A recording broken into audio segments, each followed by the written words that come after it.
do.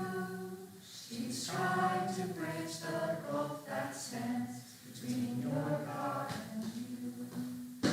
Joan, Joan, Joan, what are you saying, Joan? She sees a friend in everyone, in every house a home.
Blasphemy! You tell me there are no eggs, and you blame your maker for it?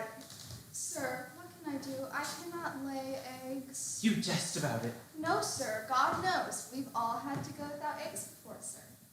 Just as you have. The hens will not lay. Now listen to me, you. Yes, sir. What am I? Oh, I don't know. What are you, sir? Yes, what am I? Am I Robert, Squire of Beaulieu, captain of this castle Valcours? Or am I a cowboy? Oh, sir, you know that you are greater than any man here, including the king himself. Indeed. And do you know what you are? Oh, I am nobody, sir, except that I have the honor of being your humble steward. You not only have the honor of being my steward, but the privilege of being the worst, most incompetent, dribbling, sneezing, gibbering, jabbering idiot of a steward in all of France.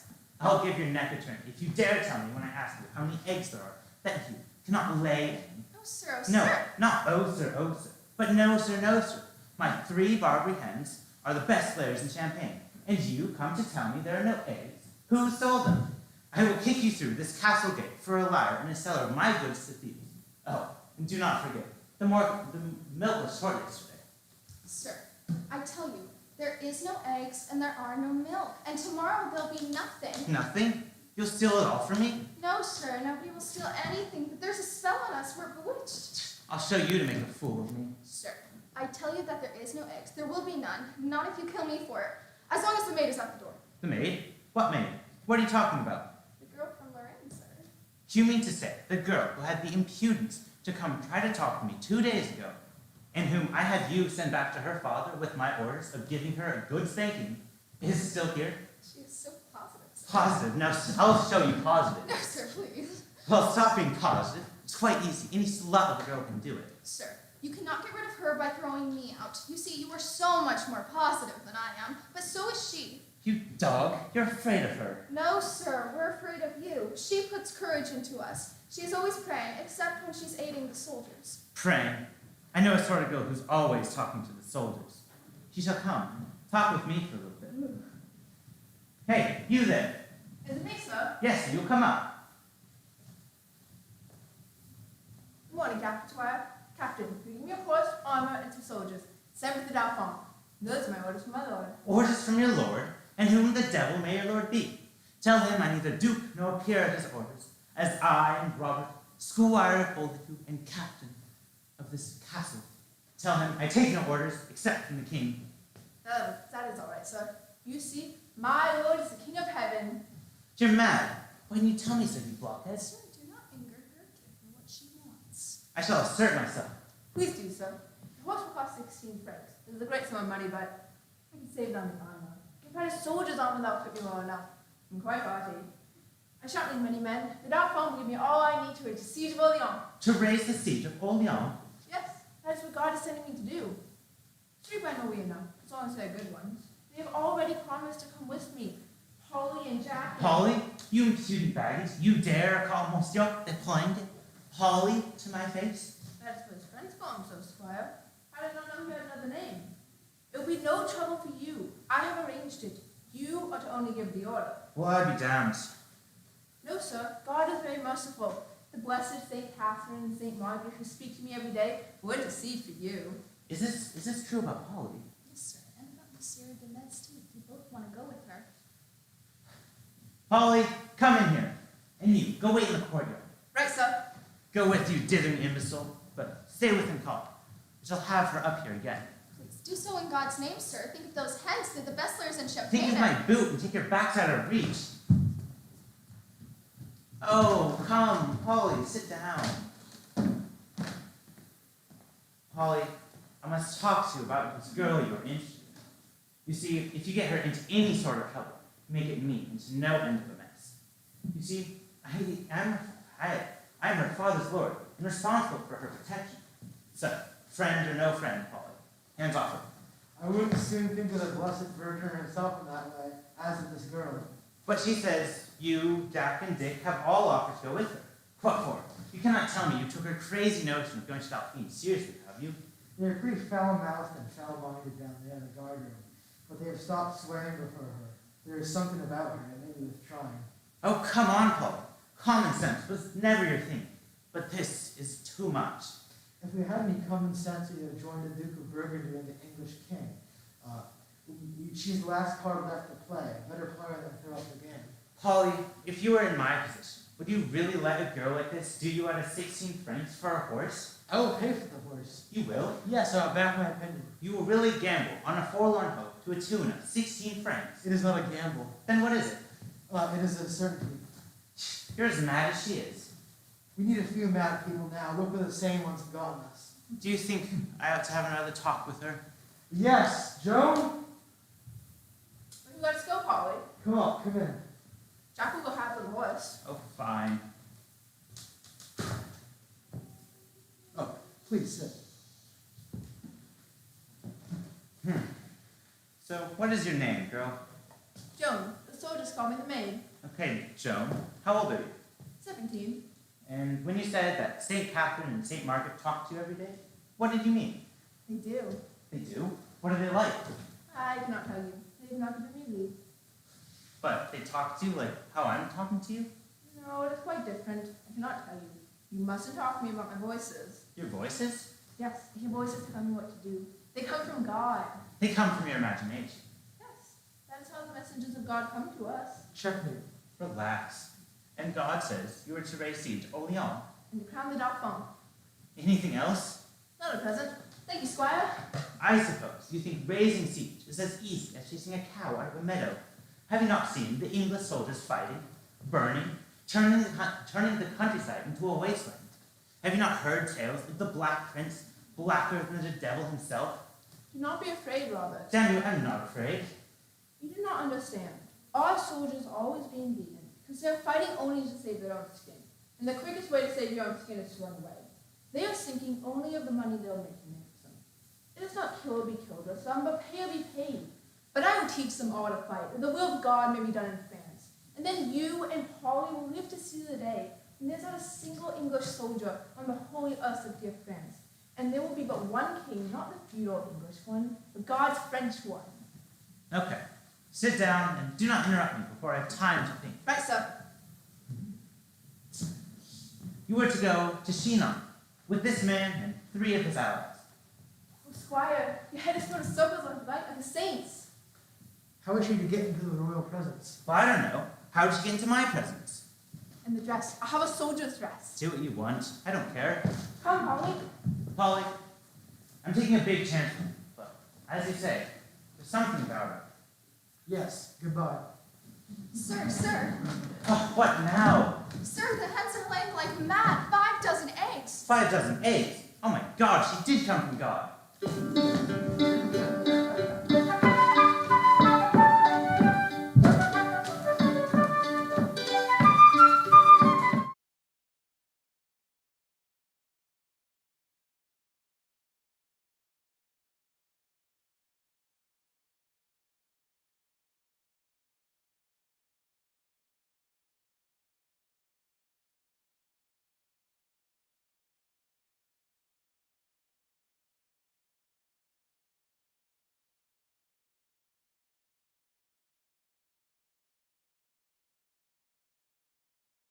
Just stand there like a stone idol. You see, I'm an archbishop, and an archbishop is a sort of an idol. Besides, my dear Lord Chamberlain, it is an Alphine's royal privilege to keep us waiting like this. Does it not? Be damned, saving your reverence. Do you know how much money he owes me? Much more than he owes me, without a doubt. You are a much richer man. 27,000. That was his last haul. And a cool 27,000. At last. Hello, my lord. It is not his majesty. Bluebeard is approaching. Young Bluebeard? Why announce him? Captain Ear is with him. Something has happened. Your faithful lamb, Archbishop. Good day, my lord. Have you heard what has happened in that year? He has sworn himself into a fit, perhaps. No, just the opposite. Foul-mouthed Frank, the only man in Charade who can beat him in swearing, was told by a soldier that he should not use such foul language without the point of death. Nor did the other point, but it was foul-mouthed Frank at the point of death. Yes! Just this morning he was thrown into a well and drowned. Lair is frightened out of his wits. Yes, this is nothing to joke about. It wasn't a soldier, but an angel dressed as a soldier. An angel? Yes, an angel. She made her way here from Champagne with about half a dozen men, and they went through everything. Buffoons, goddams, thieves, red deserts, robbers, and Lord who knows. And they never encountered a single soul, except for the country folk. I know one of them, by the way. Monsieur de Palenque. They say she's an angel. And if I ever utter another oath again, may my soul be rested to eternal damnation. Very pious beginning, Captain. His Majesty. Oh, Archbishop, did you hear what the Robert Valcours? I'm not interested in the newest toys. It isn't a toy. However, I can get on very well without your interest. Your Highness is taking offense, very unnecessarily. Oh, thank you. Always ready to lecture, aren't you? Enough grumbling. What have you got there? What is that to you? It is my business to know what is passing between the three garrisons. You all think you can treat me as you please because I owe you money, but I have the blood royal in my veins. Even that has to be questioned, Your Highness, and you one hardly recognizes the grandson of Charles the Wise. Oh, I want to hear no more of my grandfather. He was so wise, he used up the whole family stock of wisdom for 5 generations, leaving me, the poor fool I am, bullied and insulted by all of you. Control yourself, sir. These outbursts of petulance are not seemly. Thank you. Another lecture, but a pity it is that though you are Archbishop, saints and angels don't come to see you. Here, read the accursed book of me. He has sent the blood boiling into my head, and I cannot distinguish the letters. Oh, I'll read it for you if you like. I can read, you know. Yes, reading is about all your things. Can you make it out, Archbishop? I should have expected more common sense. The captain is in this cracked country last year. No! He is sending a saint, an angel, and she is coming to me the king, not to you, Archbishop, holy as you are. You cannot be allowed to see this crazy wench. But I am king, and I will. And she cannot be allowed to see you. I tell you, I will put my foot down. Naughty. What would your wise grandfather say? How dare you show your ignorance, Bluebeard? My grandfather had a saint floated in the air while she prayed, and told him everything he wanted to know. I don't care what you say. I will have my saint too. This creature's not a saint. She's not even a respectable woman. She doesn't wear woman's clothes. She dresses as a soldier and rides around the country with soldiers. Did you say a girl in wild devils in hell. Oh, dear Lord, what am I saying? Please forgive me in front of the saints and the ladies. This must be the same angel that struck foul-mouthed Frank dead for swearing. Oh, a miracle. No! Archbishop, please be careful with what you're doing. Rubbish! Nobody's been struck dead. A drunken blackguard rebuked 100 times for swearing has fallen into a well and been drowned. A mere coincidence. I do not know what a coincidence is, but I do know that a man is dead, and she told him he was going to die. Oh, we're all gonna die, Captain. Oh, gentlemen. We can easily tell whether she is an angel or not. Let us arrange that when she arrives, I shall be Delphine. And let us see whether or not she will find me out. Yes, I agree to that. If she cannot find the blood royal, I will have nothing to do with her. It is for the church to make saints, and I say she shall not be admitted. The Archbishop? I speak in the church's name. But you haven't read the end of the letter. The captain says that she will back the English and raise the siege of Orleans for us. What? Well, will you save Orleans for us with all your bullying? Do not throw that in my face again, do you hear? I have done more fighting than you ever did or ever will, but I cannot be everywhere. Well, that is something. Oh, gentlemen, we have Jacques Dunois at the head of our troops in Orleans. The brave Dunois, the handsome Dunois, the wonderful, invincible Dunois. Is it likely that the country lass can do what he cannot do? The church must examine the girl for anything decisive is done. However, since His Highness desires it, let her attend court. Very well then, Bluebeard, you will pretend to be me. I wonder will she make him out? Of course she will. But why? How is she to know?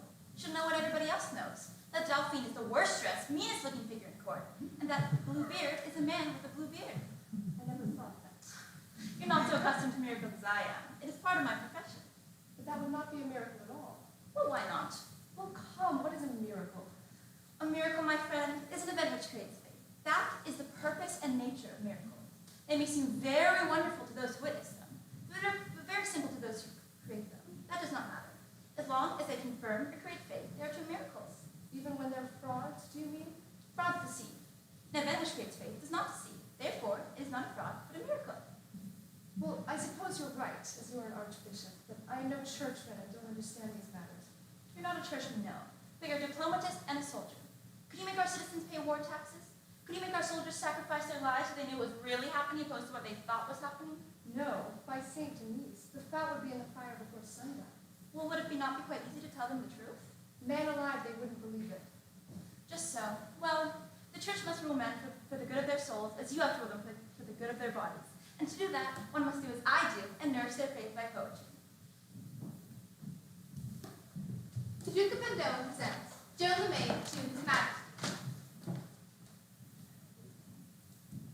Roulette the Dauphin. You are in the presence of the Dauphin? I'm Bluebeard. Thou cannot fool me. Where be the Dauphin?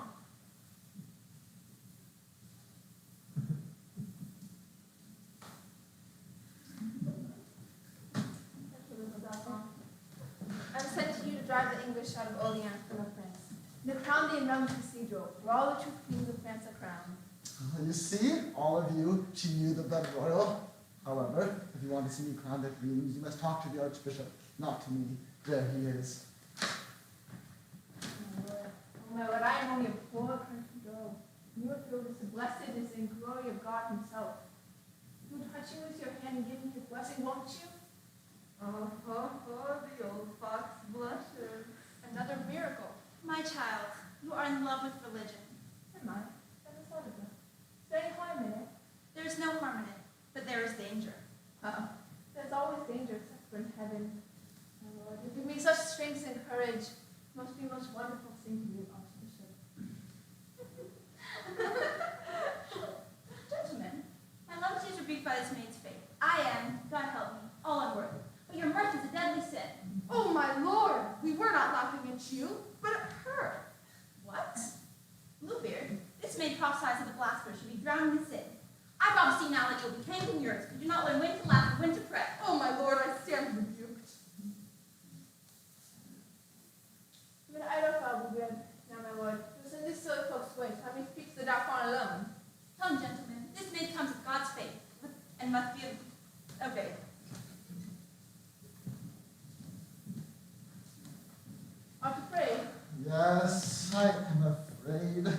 no use fidgeting me about it.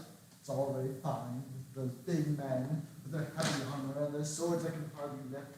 They like fighting. I'm quiet and sensible. I don't even want to be king. It was pushed upon me. And if you're going to say, son of St. Louis, gird on the sword of your ancestors and lead us to victory, you may save your breath. But I cannot do it. I am not built that way, and there is an end to it. Bastard, we are all you have to begin with, but I'll put courage into thee. Oh, but I do not want courage put into me. I live in the continual terror of being killed or wounded. Put courage into the others, but let me alone. Charlie, if thou fail to make thyself king, thou be a beggar. Now, let me see thee sitting on the throne. That is something I look forward to. Oh, what is the point of sitting on the throne when others give all the orders? However, here is your king for you. Let your fill upon the poor devil. I'm not king yet, Charlie. That be done wrong. Be not led away by them around thee. You have some good in thee, Charlie, but it's not yet a king's good. Oh, we shall see. I am not such a fool as I look. I keep my eyes open, and I tell you, one good treaty is worth 10 good fights. And if we're to have a treaty, the English are sure to have the worst of it. They're far better at fighting than thinking. The English win, they'll make the treaty, and God help poor France. We must take our courage in both hands. I to pray with both hands too. Oh, do stop talking about God and praying. I can't bear people who are always praying. Oh, isn't it bad enough to have to do it at the proper times? Ah, poor child, I've never prayed in thine life. I must teach thee from the beginning. I'm not a child. I'm a grown man. I'm a father, and I'm not to be taught anymore.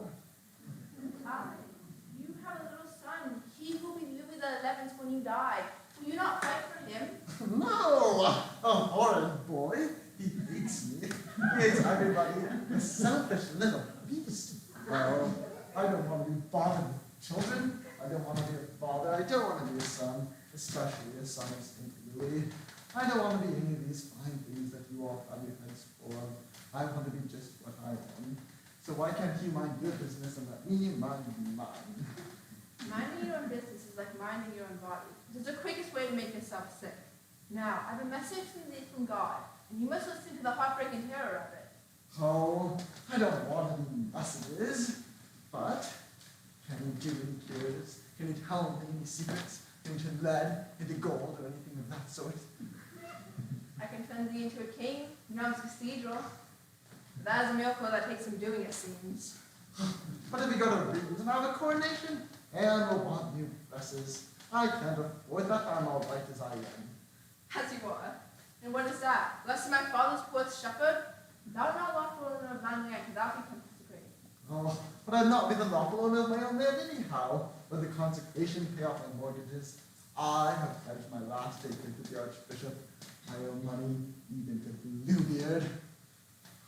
Joy, I have come from the land and have gotten my strength working on the land. And I tell thee that the land is thine to rule righteously and keep God's peace in. And I tell thee to kneel at the cathedral and give thy kingdom up forever and ever. And be the greatest king in the world. And as his bailiff, his steward, his servant, and his soldier. Oh, if I only dare. Shall dare, dare, and dare again. In God's name, art for or against me? Oh, I'll risk it. I tell you, I shan't be able to keep it up, but I'll risk it. Hello, come back, everybody. Mind you, stand by, don't let me be bullied.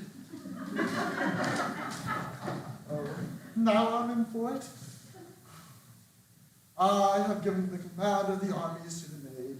The maid may do with them as she likes. What is this? I command the army. Who's the Orleans? Who is for God and his maid? Who is for Orleans' knee?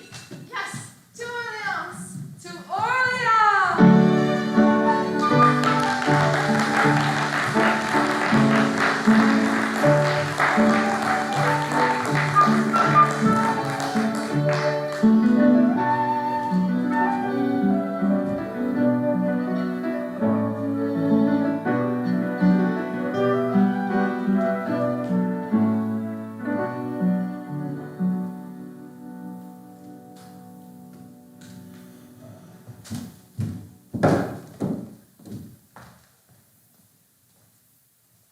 West wind, west wind, west wind. Wanton when you should be steadfast? Steadfast when you should be wanton. West wind over the silver Loire. What rhymes to Loire? Oh, change, curse you, change. English harlot of the wind, change. West, west, I tell you. West wind, wanton wind, willful wind, womanish wind, west wind over the water. Will you never blow again? Look, there she goes. Who, where? The maid? No, the kingfisher, the lightning. Oh, you infernal idiot.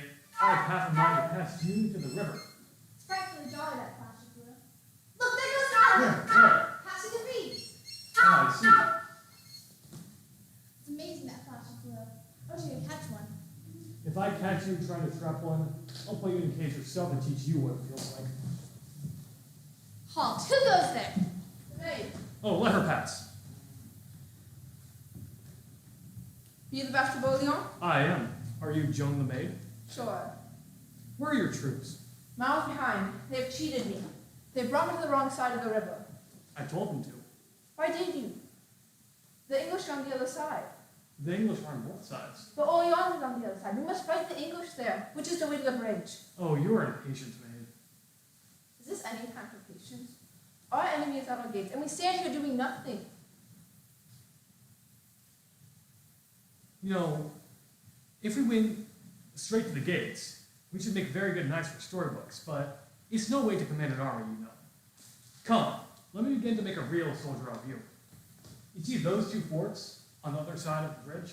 Yes, they are of the Be goddamn. quiet, listen to me. If I were in either of those two forts with only 10 men, I could hold them against an army.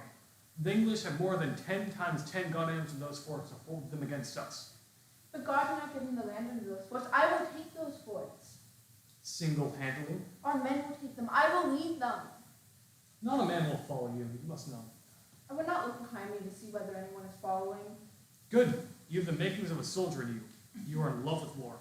And the archbishop said I love with religion. I, God forgive me, am a little in love with war myself. I'm like a man with 2 wives. Do you want to be like a woman with 2 husbands? She'll never take a husband. I dream of leading a charge and placing the big guns. Your men do not know how to place the big guns. You think you can win a war with great noise and smoke? True, true. The artillery often is more trouble than it's worth. But a good heart and a stout ladder can get you over the stoniest wall. Aye, and I'll be first up that ladder when we reach the fort. Bastard, I dare you to follow. You should not dare a staff officer, Joan. Only company officers are allowed to indulge in those displays of personal courage. Besides, know that I welcome you as a saint, not as a soldier. I have daredevils enough at my command, if they would follow me. I'm not a daredevil. I'm a servant of God. My sword is sacred. I found it behind the altar at the Church of St. Catherine, but God hid it from me. And I may not strike a blow with it. My heart is full of courage, not of anger. I will lead, and your men shall follow. We cannot take those forts by a sally across the bridge. We must come by water. Then make rafts and put the big guns on them, and have your men cross to us. Well, those rafts are ready and the men are embarked, but we must wait for God.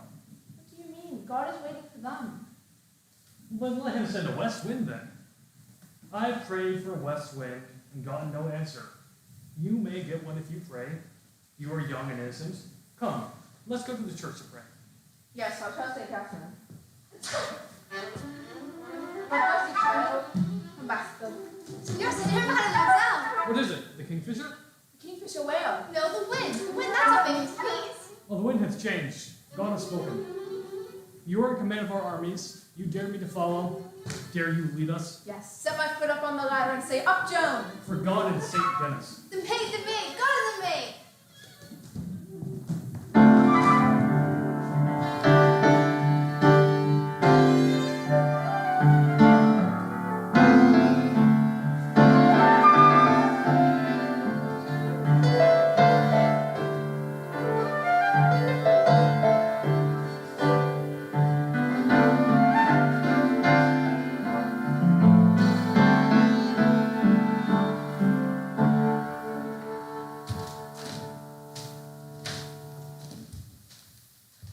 My Lord Bishop, how good of you to come.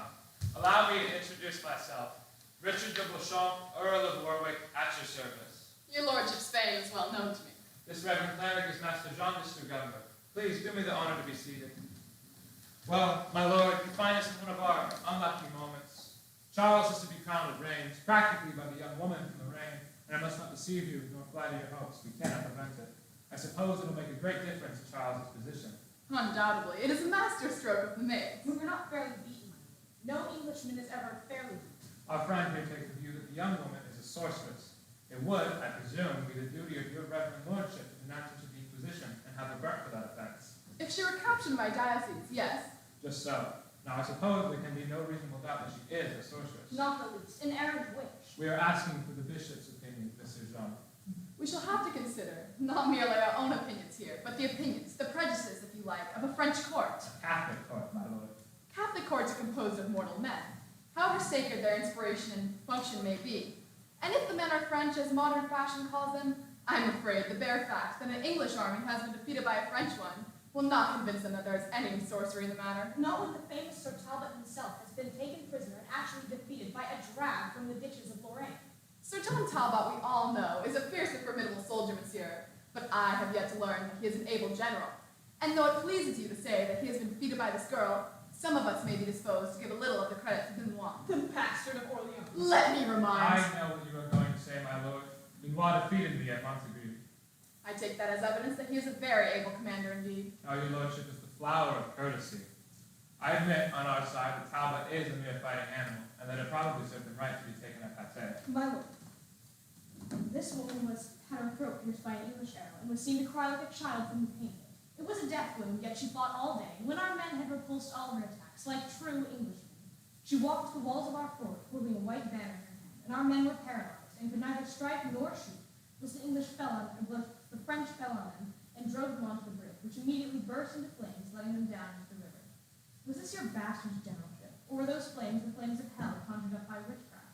I do not say that there are no supernatural powers on her side, but the names on that white banner were not the names of Satan, but the blessed names of our Lord and his Holy Mother. Well, what are we to infer from this, my lord?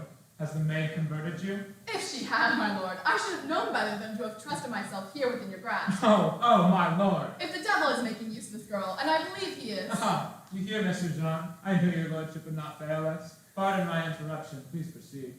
If it be so, the devil has longer views than you give him credit for. Indeed. In what way? If the devil wanted to damn a country girl, do you think so easy a task would cost him the winning of half a dozen battles? The Prince of Darkness does not condescend to such cheap drudgery. When he strikes at the Catholic Church, whose realm is the whole spiritual world. When he damns the souls of the entire human race. Against that dreadful design, the Church stands ever on guard. I see this girl as an instrument in that design. She is inspired, but diabolically inspired. I told you she was a witch. She is not a witch, she is a heretic. What difference does that make? You, a priest, ask me that? You English are strangely blunt in the mind. All these things you call sorcery are capable of natural explanation. Nonetheless, we still must burn the woman. I cannot burn her. The Church cannot take life. No doubt. But you do burn people occasionally. No. When the Church cuts off an obstinate heretic as a dead branch in the tree of life, the heretic is handed over to the secular arm. The Church has no part in what the secular arm may see fit to do. Precisely. And I shall be the secular arm in this case. Well, my lord bishop, hand over your dead branch, and I will see that the fires are ready for it. If you will answer for the Church's part, I will answer for the secular part. I will answer for nothing. You great lords are too prone to treat the Church with a mere political convenience. Oh, not in England, I assure you. In England more than anywhere else. No, my lord, the soul of this village girl is of equal value with yours or your king's before the throne of God. And my first duty is to save it. I will not suffer your lordship to smile at me as if I were repeating a meaningless form of words, and it were well understood between us that I should betray the girl to you. I am no mere political bishop. My faith to me is what honor is to you. And if there be a loophole through which this baptized child of God can creep to her salvation, I shall guide her to it. You are a traitor. You lie, priest. If you dare do what this woman has done, set your country above the Holy Catholic Church, then you shall go to the fire with her. My lord, I said too much. I must apologize for the word used by Mr. John. It does not mean in England what it does in France. In your language, traitor means betrayer, one who is perfidious, unfaithful, distrustful, unloyal. In our country, it means simply one who is not wholly devout to our English interests. I'm sorry, I did not understand. I must also apologize on my own account if I have seemed to take the burning of this poor girl too lightly. When one has seen entire countrysides burn over and over again, one has to grow a very thick skin, otherwise one might go mad. Yes, it is a painful duty, even as you say, a horrible one. But compared to the horror of heresy, it is less than nothing. I'm not thinking of this girl's body, which will suffer for a few moments only, but of her soul, which may suffer to all eternity. Just so, and God grant her that her soul may be saved. But the practical problem would be how to save her soul without saving her body. For let's face it, if this cult of the maid goes on, our cause is lost. May I speak, my lord? Really, Mr. Joan, I'd rather you did not, unless you can keep your temper. It is only this. I speak under correction. But the maid is full of deceit. Her prayers are endless. She pretends to be devout. How are we to convict her of heresy when she holds every observance of a faithful daughter of the church? A faithful daughter of the church, the Pope himself at his proudest dare not presume as this woman presumes. She acts as if she herself were the church. She brings the message of God to Charles, and the church must stand aside. She will crown him a cathedral of realms. She, not the church? Tell me, has she ever in all her utterances said one word of the church? Never. It's always of God and herself. What can you expect? A beggar on horseback? Her head is turned. Who has turned it, the devil? It is not to the mother of God to whom we must look for insurrection, but Joan the maid. What will the world be like when every girl thinks herself a Joan? I am a soldier, not a churchman. Frankly, I am not afraid of this girl becoming another antichrist and superseding the church by some great heresy. I think you exaggerate that risk. You must remember that there are temporal institutions in this world as well as spiritual ones. We will not defeat the maid if we strive against one another. Can we not sink our differences in the face of a common enemy? Just so, these two ideas of hers are the same idea at bottom. It is the protest of the individual soul against the interference of priest or peer between the private man and his God. I should call it Protestantism if I had to find a name for it. I have no sympathy with their political presumptions. But, as a priest, I have gained knowledge of the minds of the common people. And there you will find yet another most dangerous idea. I can express it only by such phrases as France for the French, England for the English. When she threatens to drive the English from the soil of France, she is undoubtedly thinking of the whole extent of the country in which French is spoken. Call this side of her heresy nationalism, if you will. I can find no better name for it.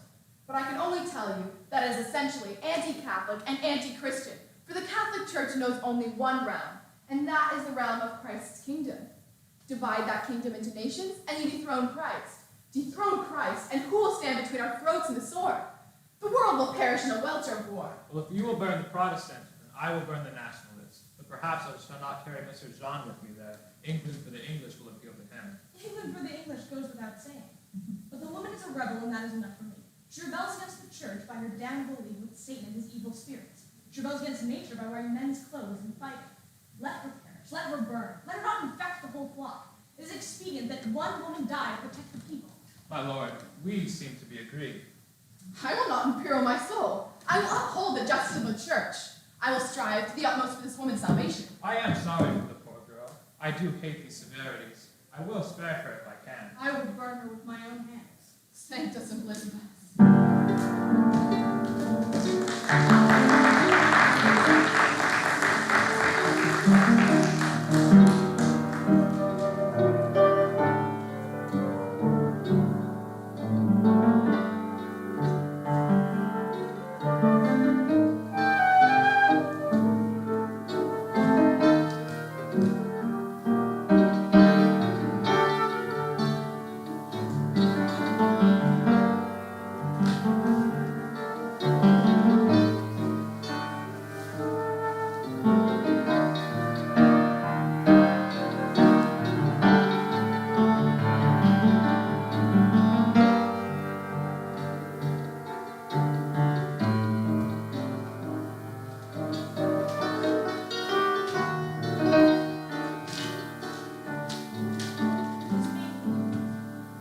Dear sister,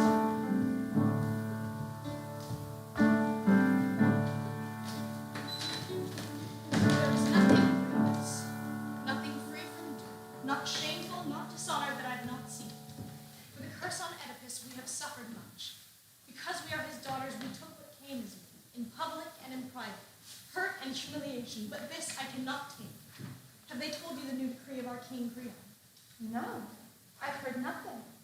I know only that 2 sisters lost 2 brothers, a double death in a single hour. And I know that the Aragon army fled in the night, but besides that, That's why I came out here. The walls have ears. I'm afraid, Antigone. And right you are to be so. Our brother, Eteocles, was buried as a soldier with full honors. So Eteocles goes home to the dead, but not Polynices. Creon has proclaimed to the whole town that none may bury him, that his body is to be dumped like a carcass, unwept and untuned, a rich, sweet sight for the hungry birds to feed on. Such is the word Creon gives to you and me, and he's coming to proclaim it loud and clear to those who know it not. This is law and order in the land of good King Creon. Whoever isn't for us is against us. And whoever breaks this law will die by public stoning in the town. So what say you, Miss Maiden? Nothing. If things have reached this stage, there's nothing we can do. We can cover his body and give him the rights of burial. When it's forbidden. My brother and yours. But Creon has spoken against it. It's not for him to keep me from my own. I'll not urge you. I will bury him myself, and if death comes, so be it. I'll go down to the underworld hand in hand with a brother, and I'll go with my head held high. The land of the living, sister, is temporary. With the dead, I will remain forever. How are you going to face them, Miss Mamie, if you dishonor their laws and the gods' laws? I shall do no dishonor. In the land of the living, sister, the laws of the land obtain. The dead will have to forgive me. I will live by Creon's word. That's your protection. I am going to bury my brother. I fear for you, Antigone. Better to fear for yourself. This must not get out. Broadcast it. From the powers that see all, I have nothing to hide. I am doing what has to be done. You are mad. You don't stand a chance. You crave what can't be done. And so when the strength runs out, I shall give in. Go then, if you must. Senseless, indeed, but a loyal friend, and loved by those who love you.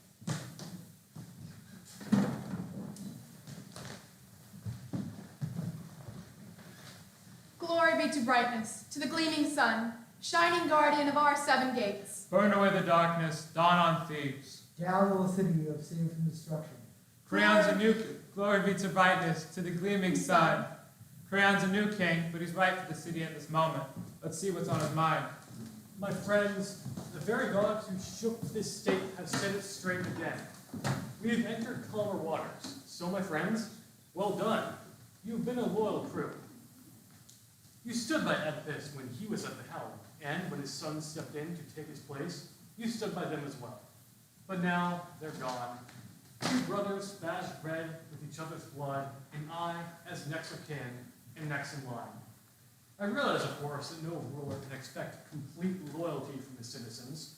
Before a man has passed the test of office, he cannot be truly known for what he is. But I assure you, my will not fail me, nor will I have anything to do with my country's enemies.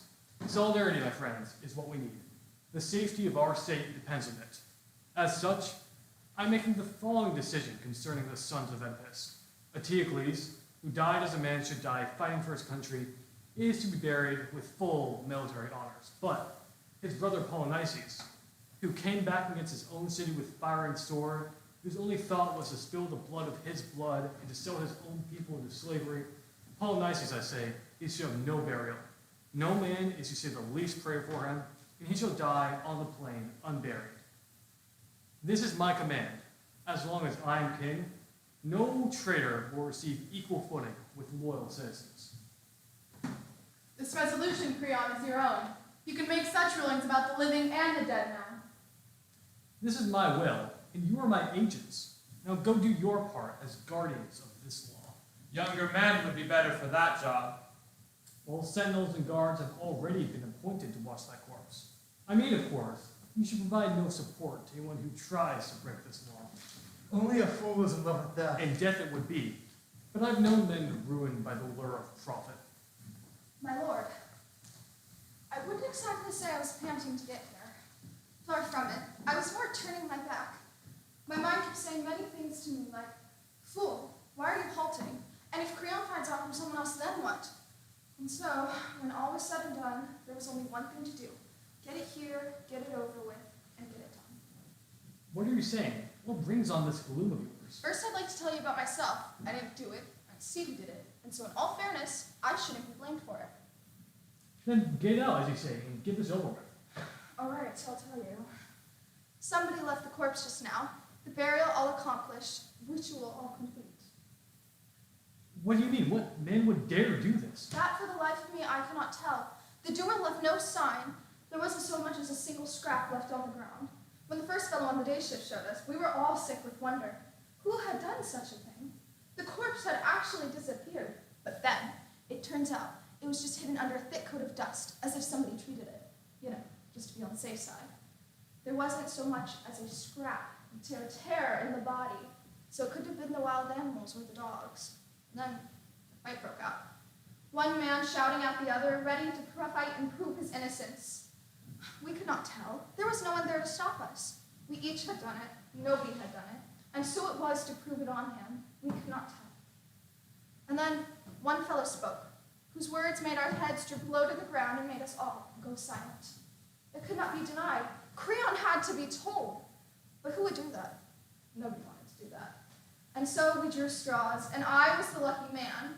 Nobody likes to be the bearer of bad news, but that's why I'm here. Stop now, before you fill me up with rage. You prove yourself insane. You think the gods would attend to this particular corpse? Preposterous. Let me give you something to think about. Recently, I had had reports of a certain disaffected element in this city, a certain poisonous minority, unable to accept the rule of law, and my law in particular. Well, I'm not saying that these people are the perpetrators of this act. They possess the means and the money to drive their way into it. No, money, not me. Let me be straight with you. If you do not show me the doer of this deed, you will be held responsible for this disobedience. Indeed, I pray he's found, but one thing's for sure. You won't see me returning here. My lord, while he spoke, I could not help but think that the gods have had a hand in this.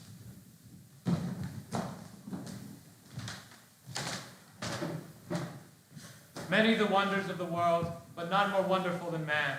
This thing crosses the sea in the winter storm, making his path through roaring waves. And she, greatest of the gods, the earth ageless she is and unwearied, he wears her away as the plows go up and down from year to year, and his mules turn up the soil. Language and thought, like the feelings and wind that make this town. Statecraft he has taught himself, and shelter from the cold, and refuge from the rain. He can always help himself. He faces no future helpless. He has contrived refuge from illnesses once beyond all cure. There's only death you cannot find and escape from. Nothing seems beyond him, beyond as the gods. But let him once trample down and treat the law willfully as his own. What of his city then? Never may a tyrant find rest at my heart, nor be said that his thoughts are my thoughts. My mind is split at this awful sight. Antigone, child of doom, it cannot be you they bring for breaking the royal law. Is this the gods at work? Here's the one who's done the deed. We caught her at it. Where's Creon? Coming now. Oh, King, a man should never be too sure of anything. I'm here, though I swore not to be. I'm bringing you this girl. She was the one who was covering up the corpse. We were on her in a flash. My prisoner. Now she is yours. It is up to you to judge and convict her. And let me go. I deserve to be discharged. My job is done. But this is Antigone. You must be mistaken. She was burying him, I tell you. I saw her with my own eyes. Is this the truth? Do you grasp its meaning? Yes, I saw her with my own eyes. Can't I say more? Yes, the details. The details. Tell me quickly. After those terrible threats of yours, King, we went back and brushed away the dust from the body. The corpse was soft and stinking now, so we stationed ourselves around all points of the hill, away from the wind. Yeah, because of the snow. Yeah. And then the sun reached up until noon, and then a storm of dust roared up, and when the sky went out, and the stinging dark wind toward whatever plague it was that the gods were sending us. When that finally passed, we saw this girl crying her eyes out over her dead brother. She brought back dust and wine and sprinkled it 3 times for her brother's ghost, taking each great care to do things right. Of course, we caught her, but she denied none of the things that we charged her with, without a care in the world. But here's what's very strange. I felt a certain sadness, a certain uneasiness come over me. It is one thing to escape from death yourself, but it's no great pleasure to bring it on to another. And so, if I don't look out hard for myself, then who will? And you, Antigone, you confess this thing? I do. I deny nothing. All right, you're afraid of a heavy charge. Take yourself off. Let me get this straight. You knew the order not to do this thing. I knew. Of course I knew.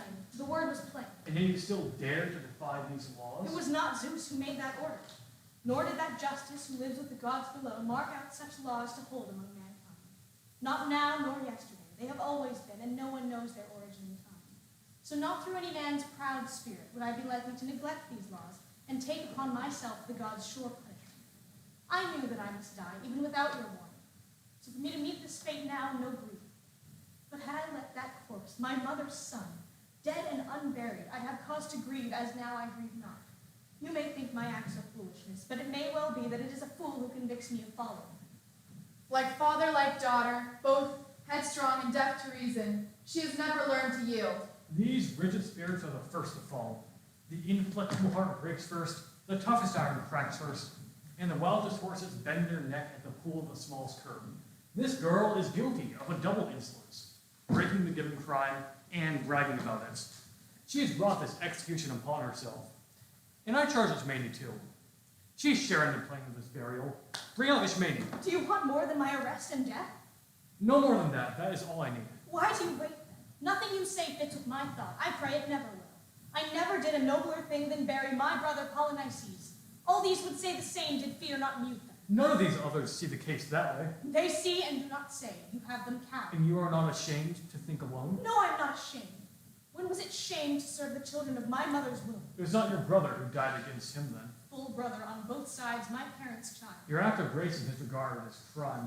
The corpse below would never say it was. Will you honor him and the criminal just alike? It was still my brother who died. Died to destroy this land, the other garden. Death yearns for equal law among all the dead. Even there I know my enemy. I came not to share in hatred, but in love. Then go down there if you must love, and love the dead. No woman rules me while I live. Look, here comes Ismene. She loves her sister and mourns. You, lurking like a viper in my house. Two vipers, spitting venom at the throat. You shared in the planning of this burial. Or are you going to claim your innocence? I will share the blame, if I may. Justice will not allow this, Ismene. You wanted no part in this. But you are in trouble now, and I want to help you. Death and the dead know whose act it was. A friend is not a friend whose love is words without action. Oh, dear sister, do not fence me out with honor. You made a choice, Ismene. You bear the consequences. I was against your choice, and I made that clear. Some will think you wiser, some will not. Take heart, Ismene. You live. My life died long ago, and that has made me fit to help the dead. One of these girls has shown her lack of sense just now. The other had it since her birth. When you fall in deep distress, your native sense departs. Yours departed long ago when you joined with this wicked girl. You would kill your own son's promised bride? I would and I will. There are other furrows for him to plow. But he loves her. For him, there's no one else. Not for my son will I choose wives who disobey the law. Oh, dear Haman, your father robs you of your rights. You and your marriage, Sean. Hades will rob him first. It seems determined the girl must die. It has by me, but you gave your consent. Now, take yourself off.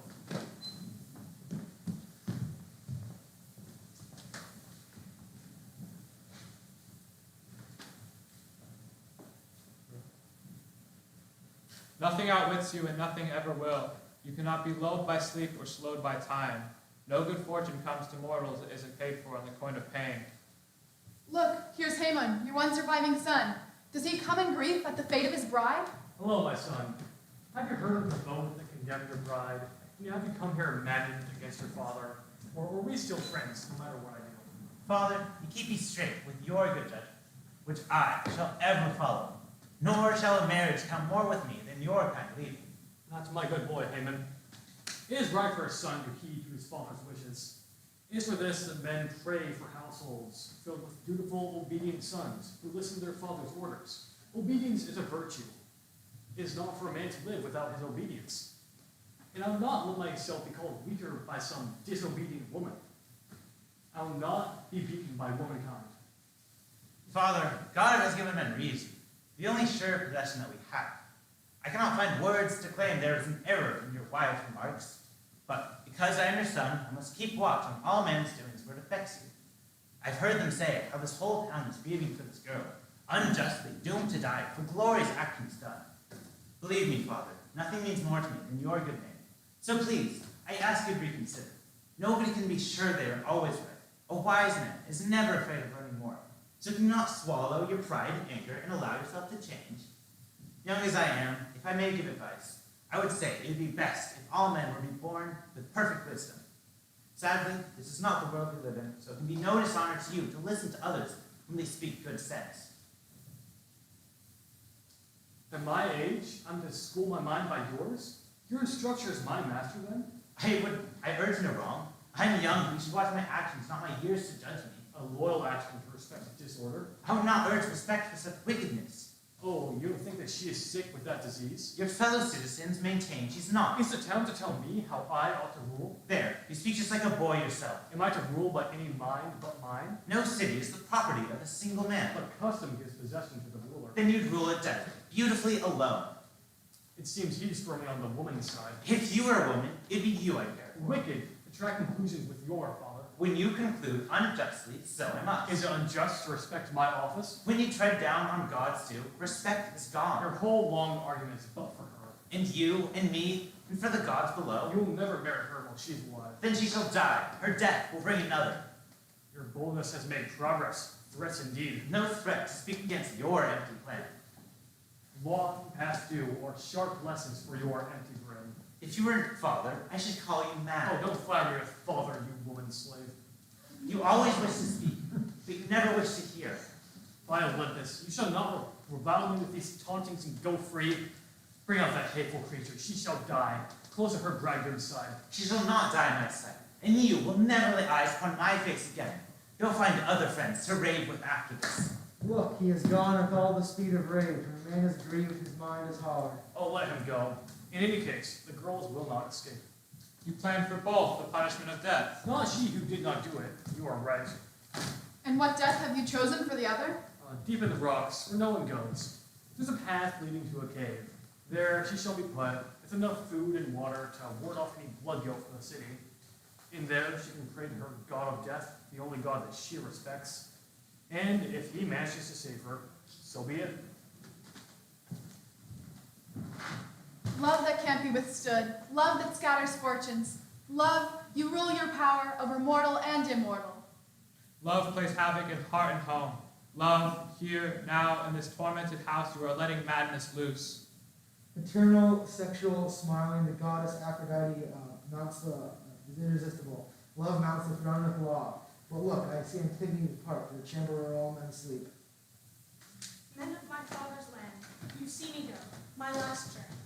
With praise you go, untouched by wasting disease. Of your own motion you go with your head held high. We are born to death, yet even in death you will have your fame. To have gone like a god to your fate, in living and dying alike. You went to the furthest verge of daring. You showed respect for the dead. O tomb, O marriage chamber, I go. To my own people. To you, my mother, to my dear father, and to my brother too. All three of you have known my hand in death. I've washed your bodies, dressed them for the grave, poured out the last libation at the tomb. Last Polynices knows the price I paid for doing final service to his corpse. And yet the wise will know my choice was right. What divine justice have I disobeyed? Should the gods think that this is righteousness, I'll see my error clear. But if it is the others who are wrong, I wish them no greater punishment than mine. Citizens of Thebes, I am the last of your royal line. Look what I suffered, at whose hands, because I respected the right. Creon, Creon, terrible prophecies, terrible prophecies.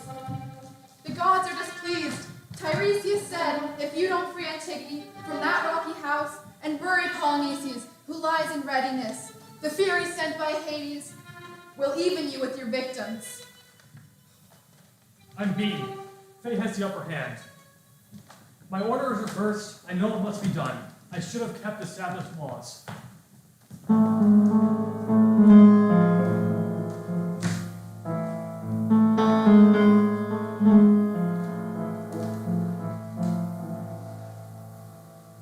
Friends, there's no kind of state in human life which I now dare to envy or to blame. Creon was envied once. He had noble sons with rich possessions and titles. Once all joy is gone, these are smoke shadows to lost happiness. And what is the grief you bring? They're dead. Haman is gone. He killed himself. His blood is on his father. When we went to the cave and entered, we saw Antigone, caught in the noose of her own linen veiling. Haman embraced her as she hung, mourning his bride's destruction. When Creon saw Haman, he rushed to him. The boy looked, spat in his face, and spoke no further word. As his father ran, Haman drew his sword and threw himself on the blade. Last, he coughed red blood across Antigone's white cheek. Corpse on corpse he lies. But look, the king draws near, the witness of this crime, the doom he brought on himself. Oh, crimes of my wicked heart. Darkness bring death. You see the killer. My planning is all unblessed. You have learned justice, though it comes far too late. It was a god that struck, who, across my joy, oh, sorrows, sorrows of men. You have only one star in your hand, but you have more stored up inside the house. What further suffering can come of me? Your wife has died. Oh, Hades, harbor of all. You have struck me down. I was dead and you killed me again. She died by the altar, dying on the sword. Her eyes fell shut. Last, she cursed you as the killer of her children. Will no one strike and kill me with cutting sword? Oh, let me never see tomorrow's dawn. This is the future we must look to now. The future is in other hands than ours. No mortal can escape the doom prepared for him. Take me away at once. My friend has struck me down.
Come, Joan. The cathedral is ready and the streets are full. They're calling for the maid. I've told them that you'll be in here for a couple of hours, but the streets are all full and ready. Jack, why do all these courtiers and knights and churchmen hate me? What have I done to them? I haven't asked anything for myself, only that my villages may not be taxed, for we cannot afford war taxes. I have brought them luck and victory. But then, why do they not love me?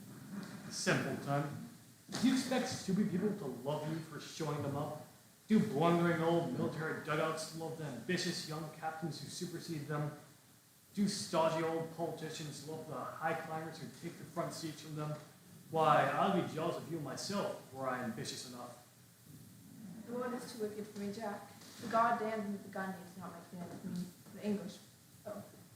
But only for my voices I shall lose all right. That is why I have to steal away here to play after the formation. Let me tell you something, Jack. Even the bells I hear my voices, not today when they ring. I was listening to jingling. But here in this corner, the bells come down from the heavens and the echoes linger. Or in the fields, when they come to the quiet of the countryside. That is when St. Catherine and St. Margaret, and even the blessed Michael, say things that I could not tell beforehand. Then, oh then. Then, Joan, you will hear whatever we fancy in the booming of those bells. You make me quite uneasy when you talk about those voices. I should think you were a bit cracked. Do you not give me very sensible reasons for what you do? I have to find reasons for you, because you do not believe my voices. My voices come first, and I find the reason afterwards. Whatever you may choose to believe. Are you angry, Joan? Yes, no. No, not with you. Well, your majesty is an anointed king at last. How does it feel? Oh, I will not go through it again to be the emperor, the sun, of the moon. The weight of these robes. Oh, I thought I should drop them and load the crown onto my head. Oh, and the famous holy oil they talk so much about, rancid. Oh.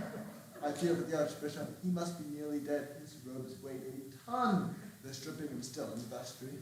Your majesty should wear armor more often. That would custom you to heavy dressing. Yes, the old died. I shan't wear armor. Fighting is not my job. Now, where be the maid?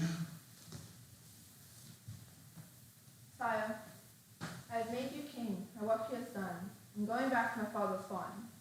Oh, that'll be very nice. A healthy life, you know. But a dull one. You will find the petticoats tripping you up after leaving them off for so long. You'll miss fighting. It's a bad habit to grow in. Trust me, it's the hardest to rid yourself of. I know none of you will be sorry to see me go. That's not true. I mean, I'll be able to swear when I want to. But I shall miss you at times. Jack, you drive the English out. Yes, I will drive them out. You won't be cruel to them, right? Well, the Gothams will not yield to tender handling. We do not begin this war. Jack, before I go, let us take Paris. Oh, no. No, let's not have any more fighting. We can have a very good treaty with the Duke of Burgundy. Treaty.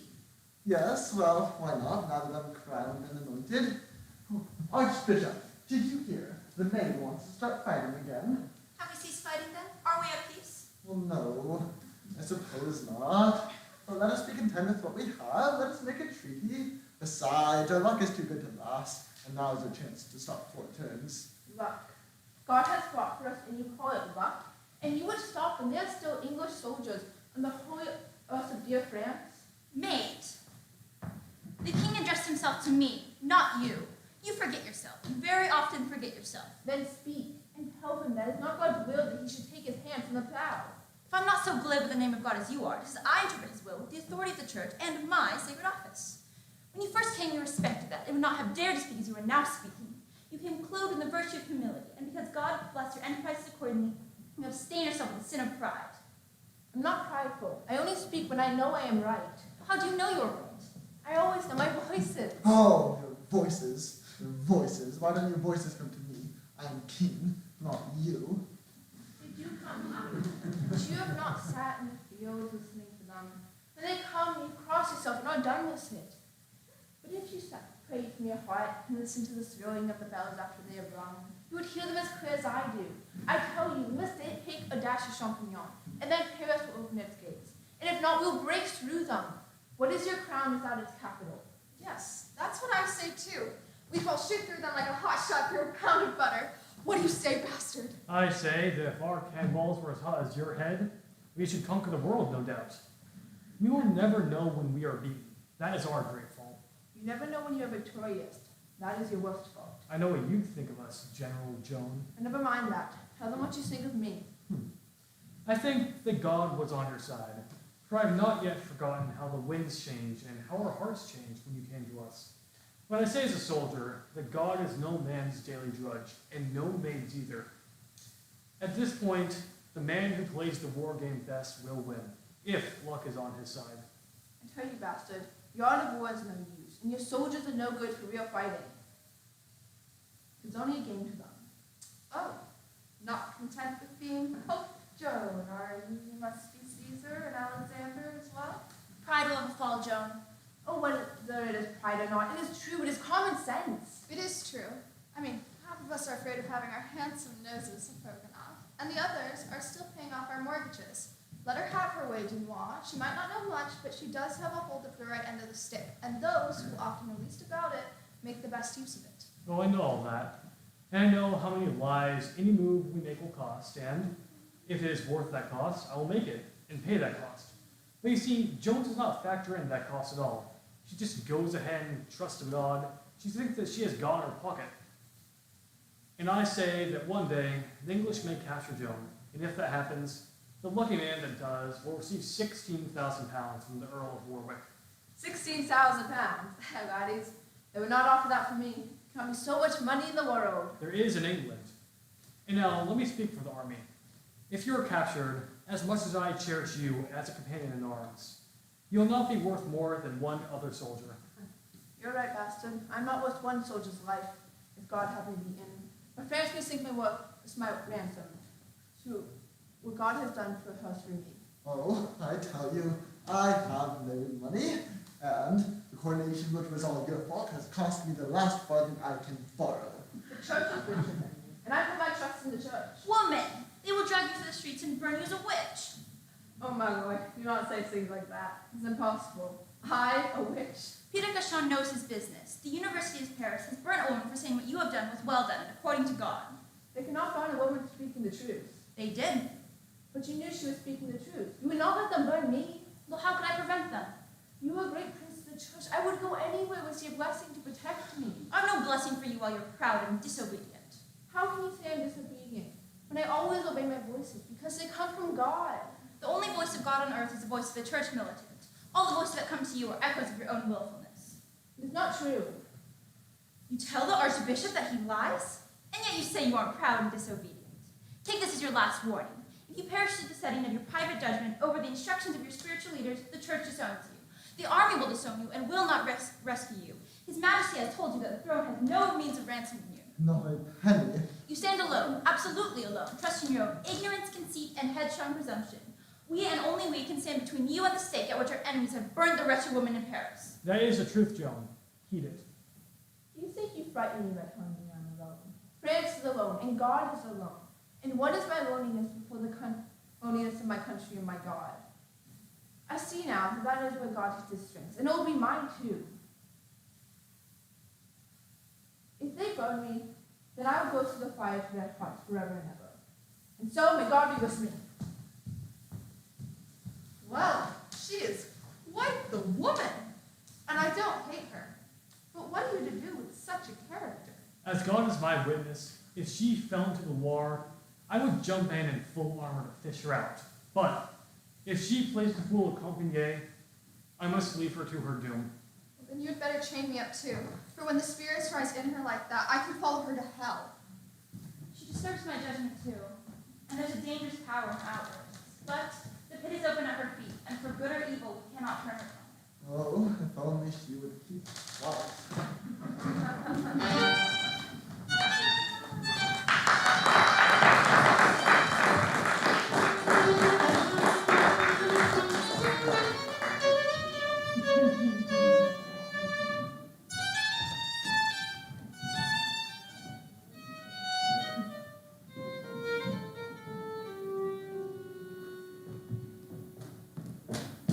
May I ask what stage the proceedings have reached? It is now more than 9 months since the maid was captured at Copenhagen by the Burgundians. It is very nearly 3 months since I brought her up to you, my lord bishop. Is this trial never going to end? It is not actually begun, my lord. Not actually begun? Well, you've been at it for 11 weeks. We have not been idle, my lord. We have held 15 examinations of the maid, 6 public and 9 private. You see, I did not at first think this was a case of heresy at all. But now, I must admit, this seems to be one of the gravest cases within my experience.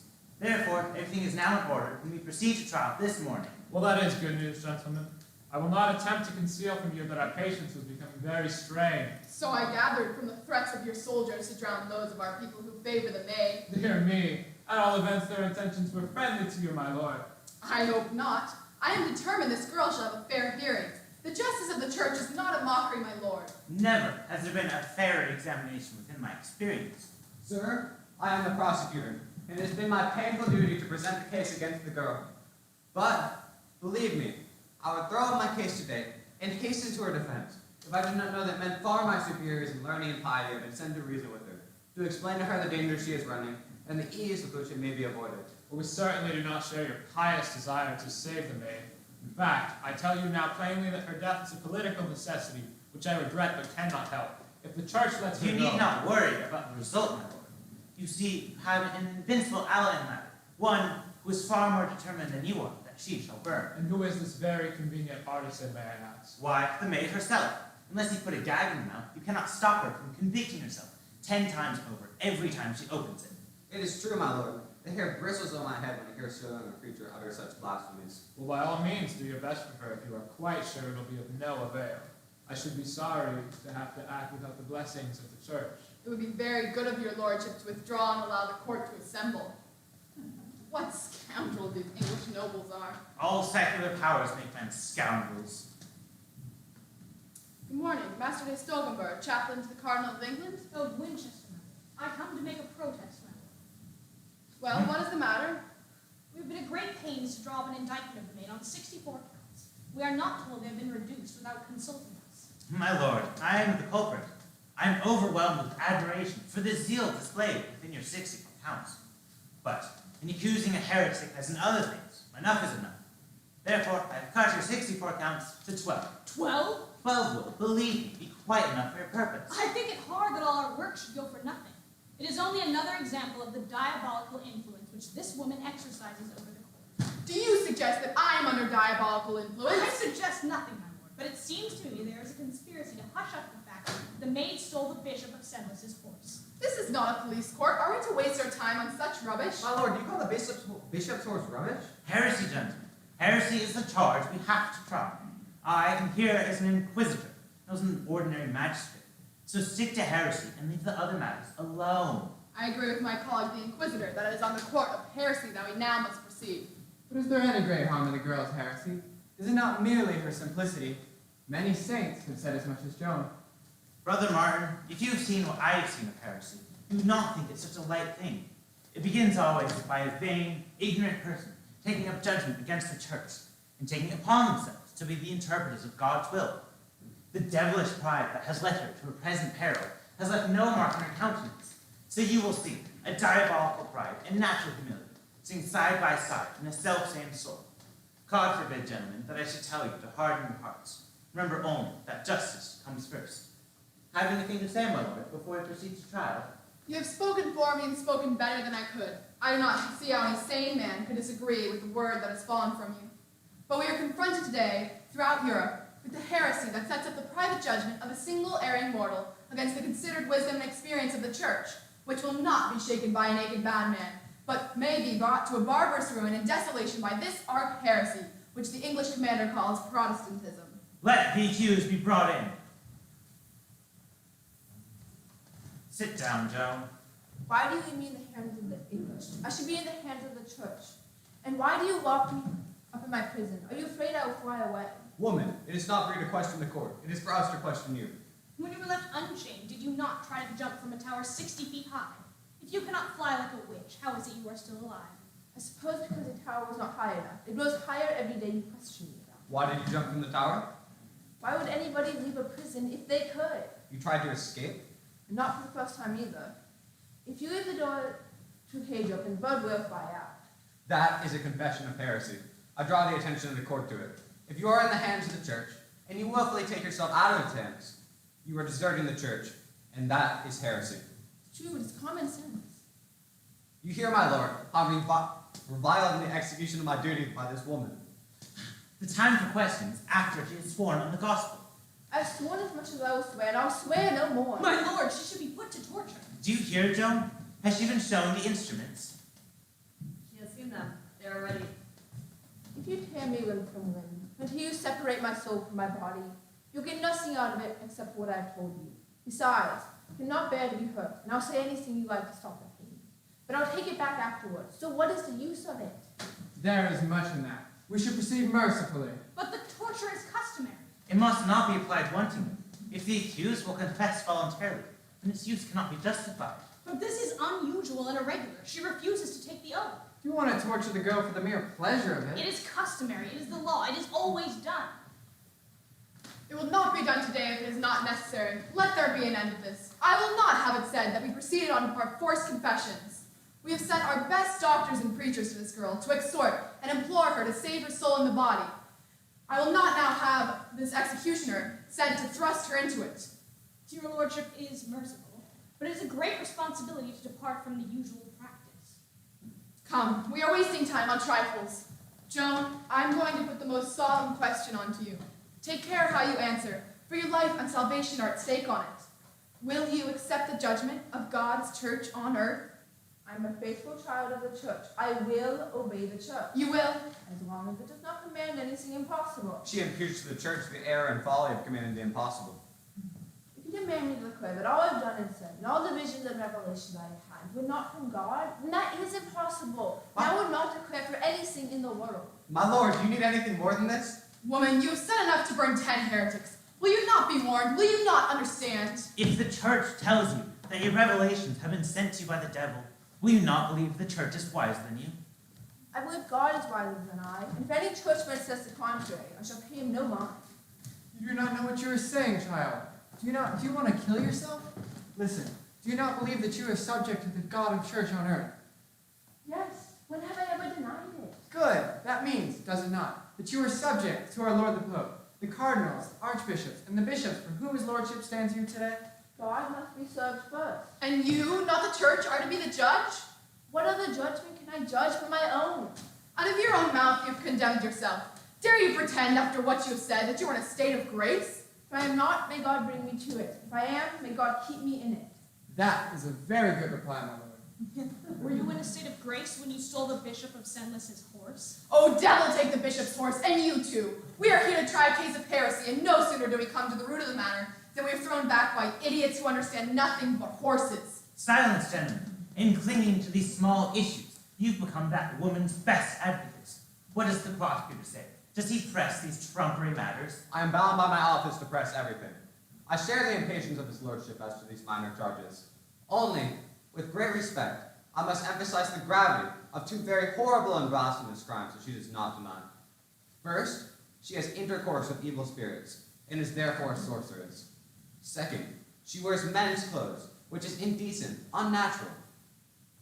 Is St. Catherine an evil spirit? Is St. Margaret? Is Michael an archangel? How do you know that the spirit which visits you is an archangel?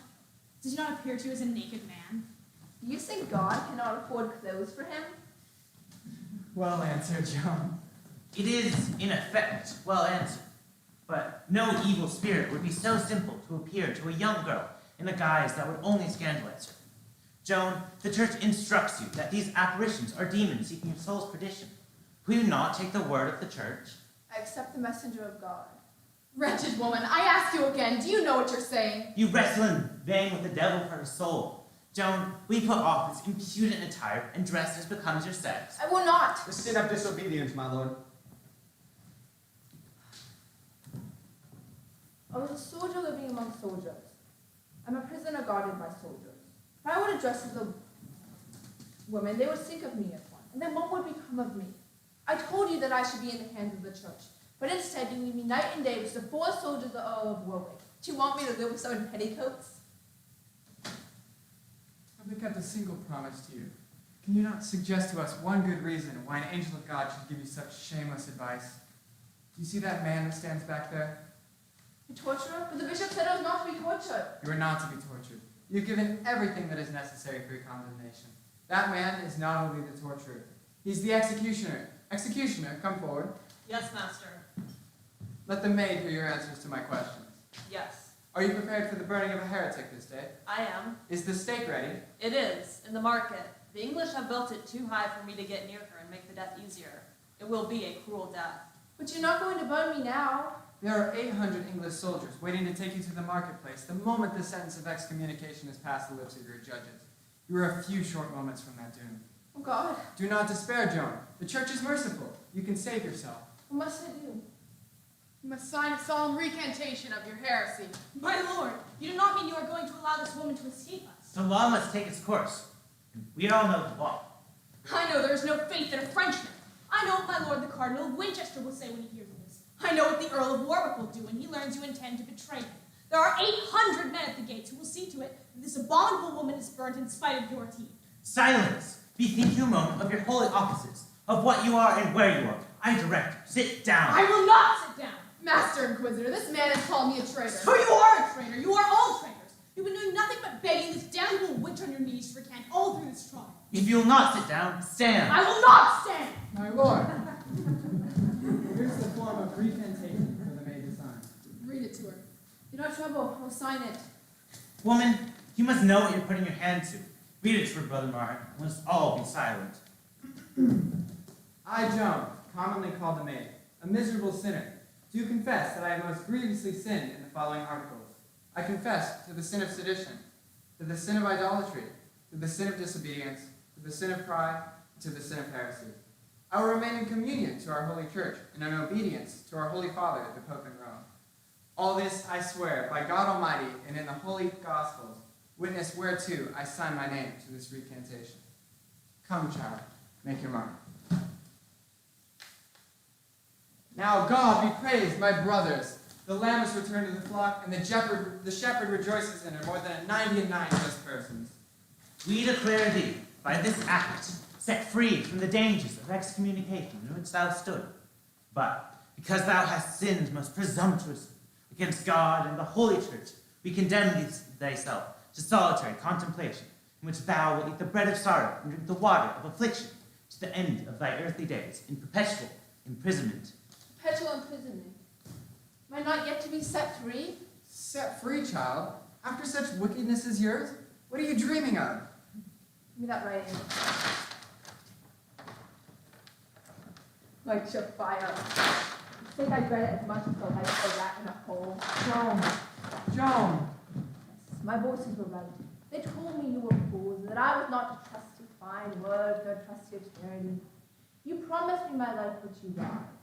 You think that life is nothing but not being so dead. It's not the bread and water I fear. Bread has no sorrow for me, and water no affliction. To shut me from the light of the sky, from the fields of the flowers, to chain my feet, so that I can never again ride with the soldiers nor climb the hills.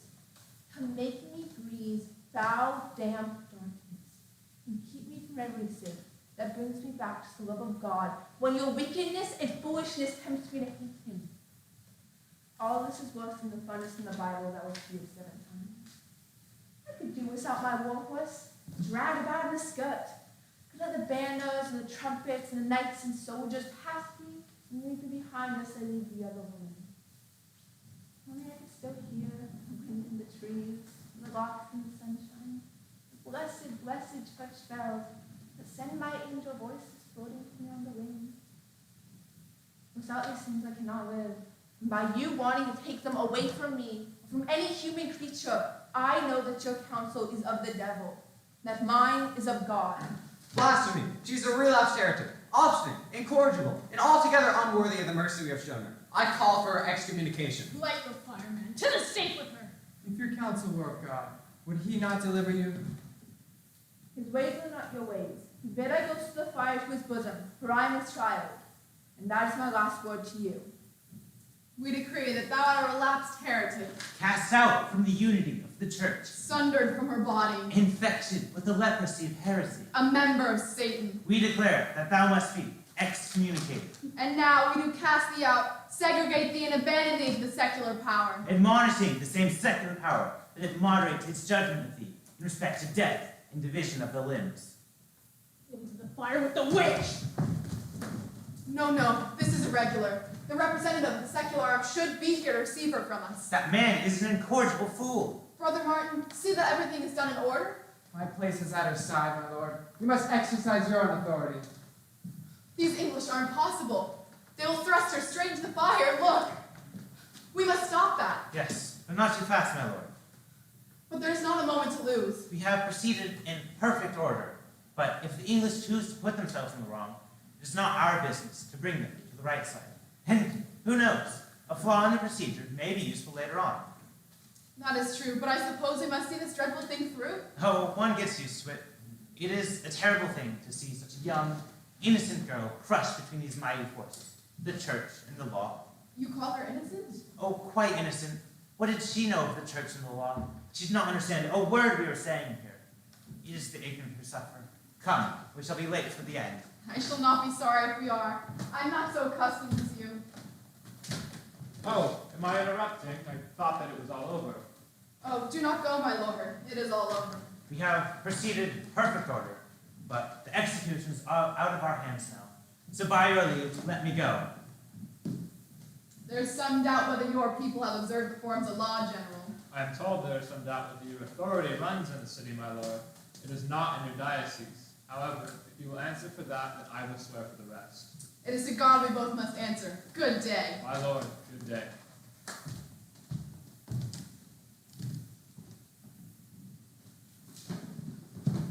What is it, Master John? What is the matter? Oh, God! Bring my wretched guilty soul. Yes, of course. Calmly, gently. I am not a bad man, my lord. No, not at all. I did not know what I was doing. I am a hot-headed fool, and I should be damned for all eternity for it. Nonsense. Very distressing, no doubt, but it was not your doing. I let them do it. If I had known, I would have torn her from their hands. You don't know. You haven't seen. It is so easy to talk when you don't know. You madden yourself with words. You damn yourself because it feels grand to throw oil on the flaming hell of your own temper. When it is brought home to you, when you see the thing you have done, when it is blinding your eyes and stifling your nostrils and tearing your heart, then, oh God, take away the sight from me. Oh Christ, deliver me from the fire that is consuming me. She cried to thee in the midst of it. Jesus, she is in thy bosom, and I am in hell forevermore. Come, man, pull yourself together. We shall have the whole town talking of this. If you have not the nerve to see these things, why do you not do as I do and stay away? She asked for a cross. A soldier gave her 2 sticks tied together. I might have done it, but I did not. I am a fool, a coward, but he was an Englishman too. The fool! They will burn him too if the priests get a hold of him. Some of the people laughed at her. They would have laughed at Christ. I know they were French, my lord. They must have been French. Hush. Control yourself. Somebody is coming. I am informed that it is all over, Brother Martin. We do not know, my lord. It may have only just begun. What does that mean, exactly? I took this cross from the church, that she might see it to the end. She had only 2 sticks that she put into her bosom. When the fire crept round us, she saw that if I held the cross before her, I should be burnt myself. She warned me to get down and save myself. My lord, a girl who could think of another's danger in such a moment was not inspired by the devil. It was so sad. It was so sad. She had the cross.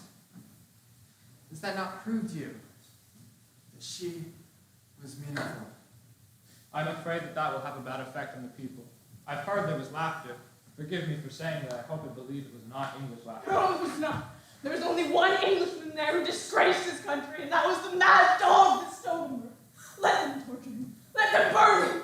I am no better than Judas. I will hang myself. Quick, brother Martin, follow him. Oh, fellow, who are you? I am not addressed as fellow, my lord. I am the master executioner of Rouen, and I am come to tell your lordship that your orders have been obeyed. I crave your pardon, Master Executioner, and I will see to it that you lose nothing by having no relics to sell. I have your word, have I, that nothing remains? Not a bone, not a nail, not a hair? Her heart will not burn, my lord, but everything that is left of her is at the bottom of the river. You have heard the last of her. The last of her? I wonder.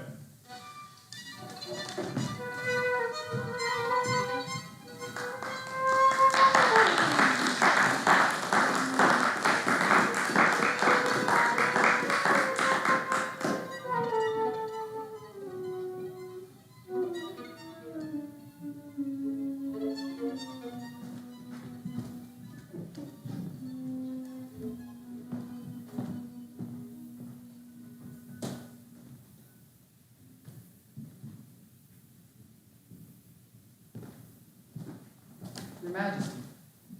Your Majesty, Yes. I have come to tell you that the taint is removed from your blood and the stain from your crown. What are you talking about? Who are you? I was Brother Martin. And who, said your reverence, my brother Martin B? I held his cross when the maid perished in the fire. 25 years have passed since then, nearly 10,000 days. And on every one of those days, I have prayed to God to justify his daughter on earth as she is justified in heaven. Oh, I remember now. I've heard of you. You have a being about the maid, don't you? Have you been at inquiry? I have given my testimony. Is it over? It is solemnly declared that the judges were full of corruption, coznage, fraud, and malice, bore falsehoods, and the sentence on her is broken, annihilated, annulled, set aside as non-existent without value or effect. Good. Nobody can challenge my consecration now, can they?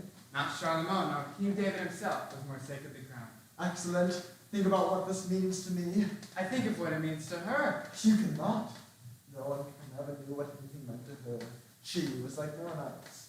And now, wherever she is, she must take care of herself. For I cannot take care of her. And neither can you, no matter what you think, you are not big enough. But I will tell you this about her. If it could bring her back to life within 6 months, they'd burn her again for all the present adoration of her. And just the same, you will hold up the cross. So let her rest, and let us mind our business, and not meddle with hers. God forbid that I should have no share in her, nor she in me.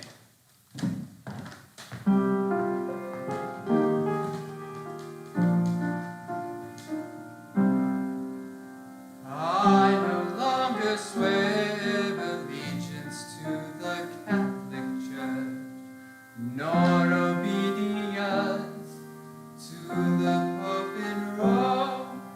I just want to hear God's voices as they come to me, to hear Him in the wind, the singing in the trees, the larks in the sunshine, the voices in the bells when I'm all alone, out walking in the fields, all His wonders shown, to hear His voices in the sky.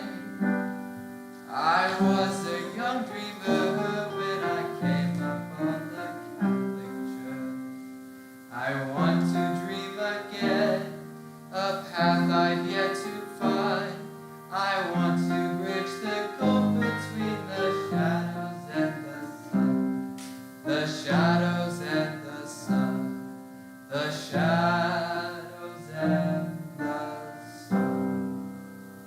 Henceforth, my path will no longer lie through palaces, nor my conversations be with kings.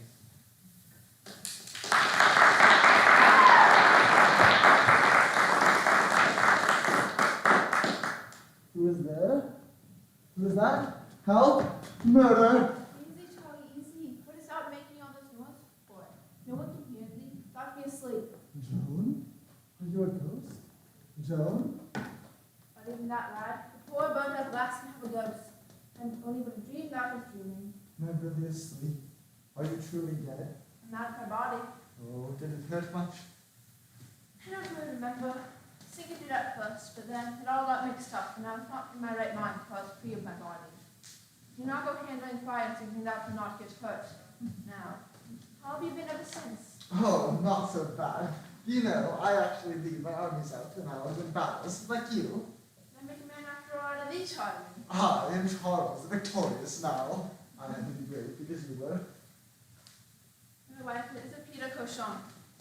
Well, what have you had since you burned me? Not dead or alive? Dead, dishonored. They excommunicated my dead body. They dug it up and flung it into the common sewer. I hope they'll be better for remembering me. They would not remember me so if you did not burn me. Yes, their faith will rise as they think of you, only to faint as they think of me. Yet God is my witness. I was just. I was merciful. I was faithful to my life. I could do no other than I did. Oh, yes, it's always you good men who do the biggest mischiefs. You people with your head in the sky spend all your time trying to turn the world upside down. But I keep my nose pretty close to the ground and I see the world as it is. And I ask of you, what king of France has done better? What do you do in France, Charlie? Be the English gone? I've kept my word. The English are gone. And you did it my way, right? Well, it was any way that would win, but the way that won was always your way in the end. Rum, come, truffle, gum, bacon, some old saints stumbled down, falls down, muffled up. Oh my Miriam. Well, villainous troubadour taught you that, doggerel. No troubadour, sir. We made it up ourselves as we marched. We are not troubadours and gentlefolks who asked for a saint. You saint? Yes, straight from hell. A saint? From hell? Yes, I have the day off, you see. That is my allowance for one good action. You do only one good action? I did not think about it. It came natural, like, but they scored it up for me. Well, what was it? Tie two sticks together and give it to a poor lass who's going to be burned. Right, who told you that? Do you remember her if you saw her again? Not to I. There are so many girls, and they all expect me to remember them as if there's only one in the world. But this one must have been a prime sort, for I have a day off every year for her. And so, until 12 o'clock punctually, I am a saint. At your service, noble lords and lovely ladies. And after 12? Back to the only place fit for the likes of me. You, who gave the last the cross? Well, they were going to burn her, and they had dozens of them. It was her funeral, not theirs. Where was the harm in her? And I'm not reproaching you. I only do not want to see you in torment. Oh, no great torment. You see, I was used to worse. What? Worse than hell? 15 years service in the French wars. Hell was a treat after that. Oh, what is hell like? Oh, you won't find it so bad. It's as if you were as if you were always drunk at the trouble and expense of drinking. Tip-top company, too. Emperors and popes and kings and such like. Excuse me, gentle lords and ladies. Do not let me disturb you. I am but a poor old harmless English rector, formerly chaplain to the Cardinal of Winchester. John de Stoker at your service. Mine's a small village, but the people love me there, and I am able to do a little good. Poor John, what has brought me to this state? Well, you see, I did a very cruel thing once, because I did not yet know what cruelty was. I had not seen it. That's the thing. You must see it, and then you are redeemed and saved. Were not the sufferings of our Lord Christ enough for you? Oh, no, no. It was not our Lord Christ that saved me, but a young woman whom I saw actually burnt to death. It was dreadful. Oh, most dreadful, but it saved me. Must then a Christ perish in torment in every age to save those who have no imagination? Burned to a cinder, dead and gone. Dead and gone. She's more alive than you, old man. I was master at my craft and I could not kill the maid. She's up and alive everywhere. Madame, my congratulations on your rehabilitation. I feel that I owe you an apology. Oh, please do not mention it. There were no personal feelings against you, I assure you. I bear you no malice, my lord. History will remember me because of you, but I come here on serious business. The Bishop of Orleans has instituted an inquiry into the claim that Joan of Arc, formerly known as the Maid, should be canonized as a saint. The Church has examined the claim and admitted the said Joan to the ranks of venerable and blessed, and welcomes her to the Church Triumphant as Saint Joan. Saint Joan? The girls in the field praise thee, for thou hast raised their eyes and shown them that there is nothing between them and heaven. The dying soldiers praise thee, for thou art a shield of glory between them and judgment. princes of the church praise thee, because thou hast redeemed the faith that their worldliness has dragged through the mire. The cunning counselors praise thee, because thou hast cut the knots in which they had tied their own souls. The judges in blindness and bondage of the law praise thee, because thou hast vindicated the vision of the living soul. The tormentors and executioners praise thee, for thou hast shown that our hands are guiltless of the death of the soul. The old men on their deathbeds praise thee, for their sins against thee are redeemed. The wicked of hell praise thee, because thou hast shown them that the fire not quenched is a holy fire. The unpretending praise thee, for thou hast taken upon thyself the heroic burdens which are too heavy for them. O unto me, when all men praise me, I bid you remember that I am a saint, and that saints work miracles. Now I ask you, should I rise from the dead and become a living woman? Must I run again? Are none of you ready to receive me? The heretic is always better dead, and mortal eyes cannot distinguish the saint from the heretic. Spare them. Oh, do not come back. Please do not come back. Let me die in peace. Poor old Joan, all hath abandoned her, except for this blackguard who was returned to hell at 12. And what can I do but return to bed too? Good night, Charlie. Good night. You and one faithful. What comforts do you have for thee, St. John? Well, what do these kings and popes and lawyers and such like all amount to? They just leave you in the ditch to bleed to death. And the next thing is, you meet them down there for all the airs they give themselves. So you have just as good a right to your notions as they have theirs, perhaps better. You see, it's like this. Excuse me, pressing the point.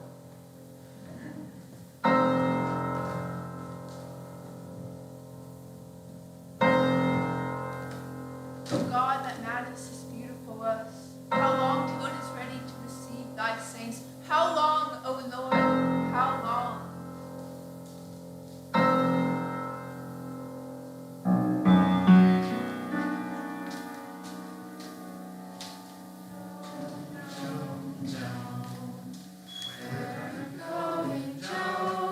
She's off to fight the English and set Charlie on the throne.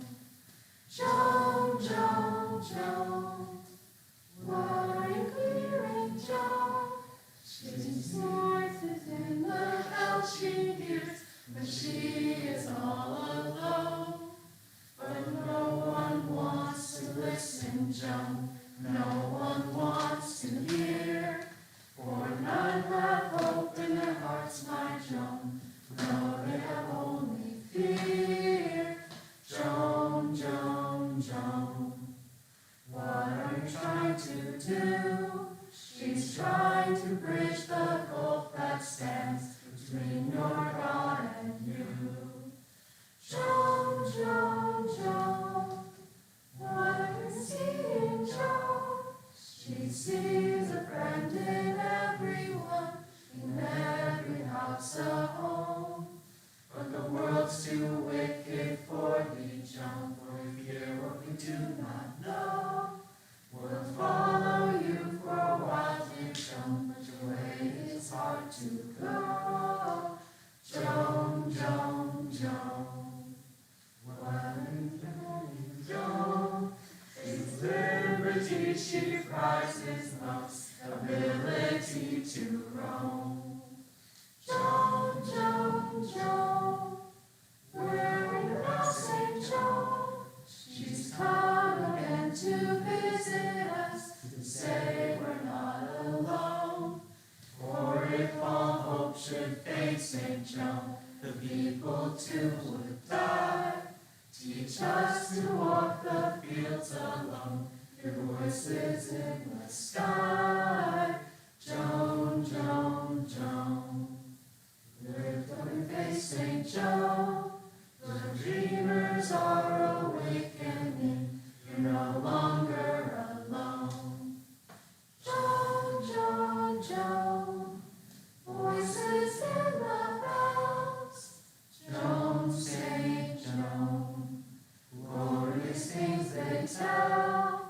Joan, Joan, Joan.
So, madam, very shortly, you're the lady who's going off her head, aren't you?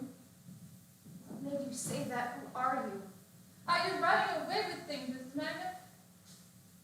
And asking me a good deal I can't answer at once. Instead of that, I am going to ask you a question or two. Now, please, will you give me your hands? Now, Mrs. Manningham, I want you to take a good look at me and see if you're not looking at someone to whom you can give your trust. I am a perfect stranger to you, and you can read little in my face besides that, but I can read a great deal in yours. What can you read in mine? Why, madam, I can read the tokens of one who has traveled a very long way upon the path of sorrow and doubt, and will have, I fear, to travel a little further yet before she comes to the end. But I fancy she is coming for the end. Come now, are you going to trust me and to listen to me?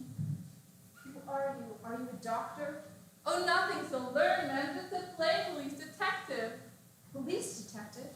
Yes, or was 7 years ago. At any rate, still detective enough to see that you've been interrupted in your tea. Couldn't you start again and let me have a cut? Oh, why, yes. You've never heard of the celebrated Sergeant Ruff, madam? Sergeant Ruff, who solved the Plotsley diamond case. Sergeant Ruff, who hunted down the Camberwell dog. Sergeant Ruff, who brought Sandham himself to justice. Over all the sensation before your time, you have in front of you one who was quite the personage in his time. Well, I quite believe it. Oh, thank you. Now, Mrs. Manningham, tell me, how long have you been married? Oh, about 6 years and a little. And where have you lived all this time? Not here, have you? No. We first traveled abroad, then a few months ago my husband bought this house. You bought it?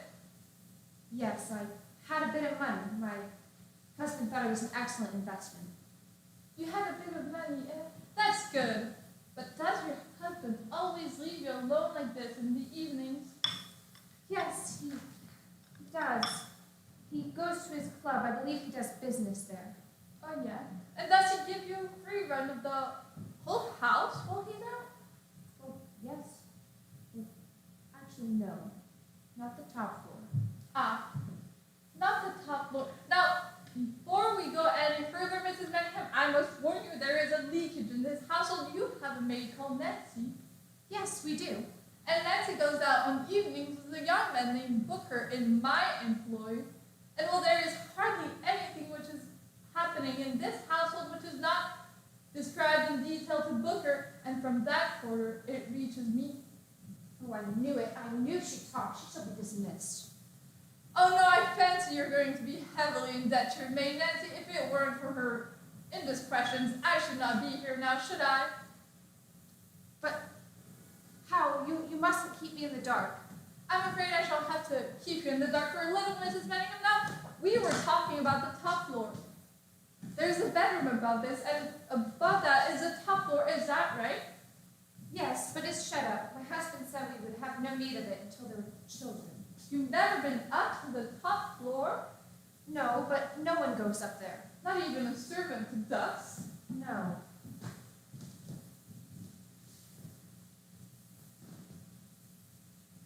Tell me. Why? How do you know? Why not tell me first how you knew, Mrs.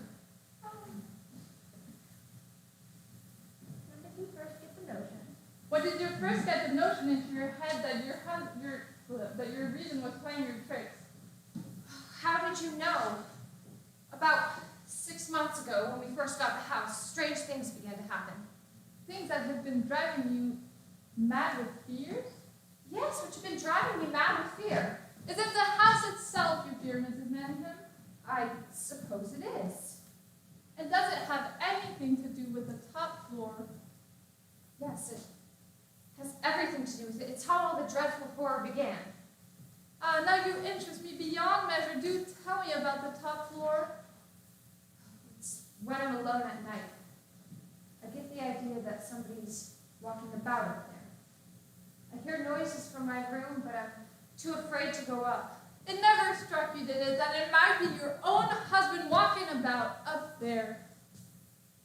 Well, yes, I thought I must be going mad. Tell me how you know. Why not tell me first how you knew Mrs. Mannington? It was the light, the gaslight. In this house, everything runs by the light of the gas. See the mantle over there? Now it's burning full. But if an extra light were to go on in the kitchen, then that one would sink down. It's the same all over the house. Yes, that's just a question of insufficient pressure, and it's the same in mine. Every night, after he leaves, I found myself waiting for something. Then, all at once, I look around the room and see all the lights going down. Then, I hear tapping sounds, persistent tapping sounds. It happens at the same time every night, about 10 minutes after he leaves. That's what gave me the idea that it was he who was walking about up there and that it was he who was coming back. And I always know when he's coming back because suddenly the light goes up and 10 minutes later I hear his key in the lock. Oh, how very sweet. You know, Mrs. Manningham, you should have been a policeman. Are you laughing at me? Oh, no, I was merely praising the keenness of your observation. You know, I believe you have made a remarkable discovery and one which may have very far-reaching consequences. How? Well, let's leave it at that for the moment. Now tell me that isn't the only cause, is it, which has lately given you reason to doubt your sanity? Has anything else been happening? Don't be afraid to tell me. Oh, yes, there have been other things. I hardly dare speak of them. Oh, really? And what are they? Well, he gives me things to look after. And then when he asks for them, they are gone. In fact, just today, a picture had been taken down from the wall. Who could have done it? Myself? I try to remember. And there was this business with the dog. The dog? Yes, we have a little dog. He believes that I hurt the dog. He keeps it in the kitchen, and I'm not allowed to see it. I begin to believe I'm imagining everything. You know, Mrs. Manningham, you underestimate your powers. You see, I don't want you thinking you can't trust your reason. You must have faith in your reason like nothing else. Have you ever heard of Alice Barlow? Alice Barlow? Who is Alice Barlow? You should ask me who was Alice Barlow, for she was an old lady who died many years ago. An old lady? But how has an old lady got to do with me? A great deal, I fancy, if you will follow me patiently. Well, it was not my privilege to know her, but it was my duty on this one occasion to see her, and that was when her throat was cut open and she lay dead on the floor of her own house. Oh, how horrible. Do you mean she was murdered? Yes, she was murdered. It left a horrible, in fact, I may say lasting impression on me. You see, the murderer was never discovered, but the motives were obvious enough. Her husband had left her the Barlow rubies, and it was well known that she kept them without any protection in her bedroom on an upper floor, and she lived alone. Oh, how horrible indeed. There were some sensational features about the case. You see, the murderer seemed to have got in at about 10 at night and stayed till dawn, and apart presumably from the famous rubies, only a few trinkets were taken, but the whole house was turned upside down. In the upper rooms, every single thing was flung about or torn open. The police decided it must have been a revengeful maniac as well as a robber. I had other theories, but I was nobody then and not in charge of the case. Theories? What were your theories? Well, it seemed to me that the old lady was an eccentric, but she was by no means a fool. It seemed to me that she might have been one too clever for that man.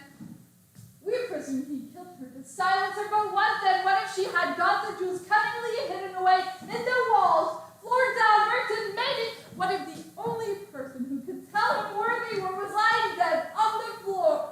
Can't you picture him, Mrs. Manningham? Searching through the night, ransacking the place hours after hours, growing more and more desperate, until at last dawn comes and he has to slink out onto the pale street, leaving the blood and wreckage of the night behind. Are you suggesting that the rubies could still be where the old lady hid them? Yes, Mrs. Manningham, indeed. The rubies must still be where the old lady hid them. The official conclusion was quite otherwise. The police presumed The murderer had got them. And the public soon forgot about it. I almost forgot about it. And I saw that it would be funny, wouldn't it, Mrs. Manningham, if after all those years I should turn out to be right? Indeed, but how does this got to do with me? Ah, that is the whole question, Mrs. Manningham. What has the obscure murder of an old lady 15 years ago got to do with a young woman who believes she is going out of her mind? Well, believe there is a link, however wild, remote, and strange it may be, and that is why I am here. But how? It's also confusing. Can you conceive that man might have never given up hopes on one day getting to the treasure which lay there? Can you conceive that man might have waited years, got abroad, got married even, until at last his chance came to resume the search begun on that terrible night? You don't follow where I'm leading to, do you? Follow? I think so. Mrs. Manningham, have you heard of the old theory that criminals always return to the scene of the crime? Now, in this case, there would be something more than just morbid compulsion. There would be a real treasure which lay there still to be unearthed if only he could search again, search methodically, search without fear of interruption, without causing suspicion. What's the matter, Mrs. Manningham? Quiet. He's back. See the light? You see? He's come back. Oh, how very odd indeed. He's upstairs right now, I tell you. Look at the light and we must go. He'll know that you've been here. Quiet, Mrs. Manningham, quiet! Don't you see my meaning yet? Don't you understand that this was the house? House? What house? This house here, these rooms, these walls, 15 years ago, Alice Barlow lay dead on the floor in this room. 15 years ago, the man who murdered her ransacked the house. What if he's still searching, Mrs. Manningham? What if he's still up there searching? But my husband is up there. Precisely, Mrs. Manningham. You see, I am afraid you are married to a terrible gentleman. Now, drink this quickly, as you have a great deal to do.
This house.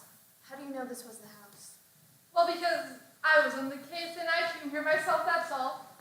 The idea's mad. I've been married 6 years. How can you imagine that? Mrs. Manningham, Yes? when the police came into this place 15 years ago, there was a great deal of routine routine work to be done, interviewing the relatives, friends, and so forth. And while amongst those I interviewed, there happened to be a young man of the name of Sidney Powers. He was a kind of distant cousin, apparently much attached to the old lady, but there was only one thing. I remembered his face, and while I saw that face again just a few weeks ago, it took me a whole day to recollect where I had seen it before, but at last I remembered. Well, what of it? Well, it wasn't so much the remembering Mr. Sidney Powers. What startled me was a woman on his arm in the locality in which I saw him. Oh, who was the woman on his arm? You were the woman on his arm, Mrs. Manningham, and you were walking down this street.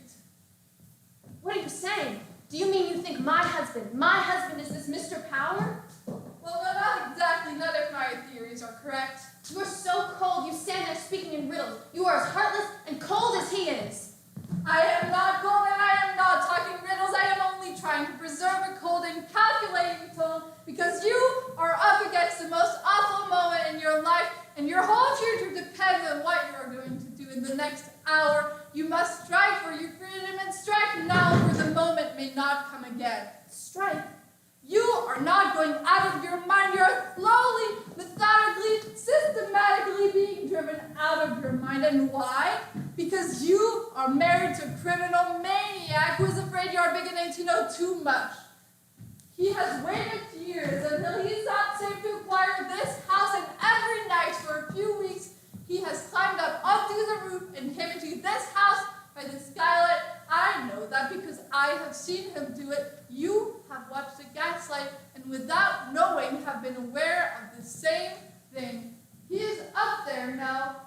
Oh, thank God you're not married to him and that I am here to save you from the workings of his wicked mind. Not married, he married me. I have no doubt he married you, Mrs. Manningham, but unfortunately, or rather fortunately, he contracted this union with the name Jack Manningham when in fact he has no name of the sort. Are you speaking the truth? Oh, God. Well, I am only dealing in guesses and half-facts. I have got to have evidence. You have got to give me evidence or help me find it. But this is my husband. Do you understand? This is my husband. He married me. You asked me to betray the man who married me? By which you mean the man who tricked you into thinking that you were married to him. I am married to him. You must go. I must think this out. You must go and I must cling to the man I've married. Cling to him by all means, but do not imagine you are the only piece of ivy on the garden walls. What are you suggesting? I am not suggesting anything. I am only telling you what I have seen. He comes to life at night, that gentleman upstairs, in more ways than one. Dear God in heaven, what am I to believe? Now, Mrs. Manningham, it is hard to take everything away from you, but you are not tied to this man. You have no obligation to him, and you must learn to be thankful for that. What do you want me to do? What do you want? I want his papers. I want his identity. There has got to be some clue somewhere in this house, and we have got to get at it. Where are his papers? Papers? I know of no papers. Unless his bureau. Yes, his bureau? Yes, there. But he keeps it always locked. I've never seen it open. He keeps it locked, does he? Now let's have a look inside. But it is locked. It doesn't look so very formidable. You will know what you've done. Now, Mrs. Manningham, you're working with me, aren't you? Not against me. Yes. So, do you mind if I unbutton my vest? I'm a man who never feels quite at work until his vest off. Quite a saucy shirt, don't you think? You didn't suspect I was such a deadbeat, did you now? Very well, let's have a look. But you must not tamper with that. He will know what you've done. Not if we are clever enough, and this one doesn't even ask for cleverness. You see? Now let's see. Doesn't seem much inside. One moment. This letter. It's from my cousin. Does your husband seem in correspondence with your relation, much to the point at the moment? You don't understand. When I was married, I was cast off by all my relations. I have not seen any of them since I was married. I've longed to see them again, more than anything in the world. When we came to London, I wrote to them. I wrote to them twice. There was never any answer. Yet this letter is to me. It's from my cousin. Yet you never got it. You're beginning to understand. Dear God, they wanted me back all the time. They wanted me back all the time. Thank you, Inspector, for bringing me this letter. What do you wish me to do? Tell me this drawer here. It seems to have a special lock. Has it ever been opened to your knowledge? No. No, I suspected as much. Yes, this seems a tougher proposition. I'm afraid. What are you going to do? Are you going to force it? If I possibly can, I will You must go not back. do that. What shall I say when my husband comes back? I don't know what you will say when your husband comes back, Mrs. Manningham, but then I don't know what you will do, Mrs. Manningham, if I don't have any evidence to remove you from his loving care for good. Oh God, I'm afraid. What can I do? There's only one thing to do. Go ahead. All right, I'm going to force it and gamble on finding something inside. Are you with me? But don't you see? All right, force it, but be quick. Is there anything there? No, there doesn't seem much. Wait, Mr. Manningham. What's that in your hand? What's that in your hand? What, you recognize this? Yes, it's my brooch. And look, it's my watch. Oh God, it's my watch. So this is also your property then? Yes, both of them. The watch I lost a week ago. My brooch has been missing 3 months. And he said he would get me no more gifts because I lost them. He said that in my wickedness I hid them away. A nice piece of jewelry. When did he give this to you? Soon after we were married. It was only secondhand. Secondhand? I'm afraid you've only got secondhand from that man.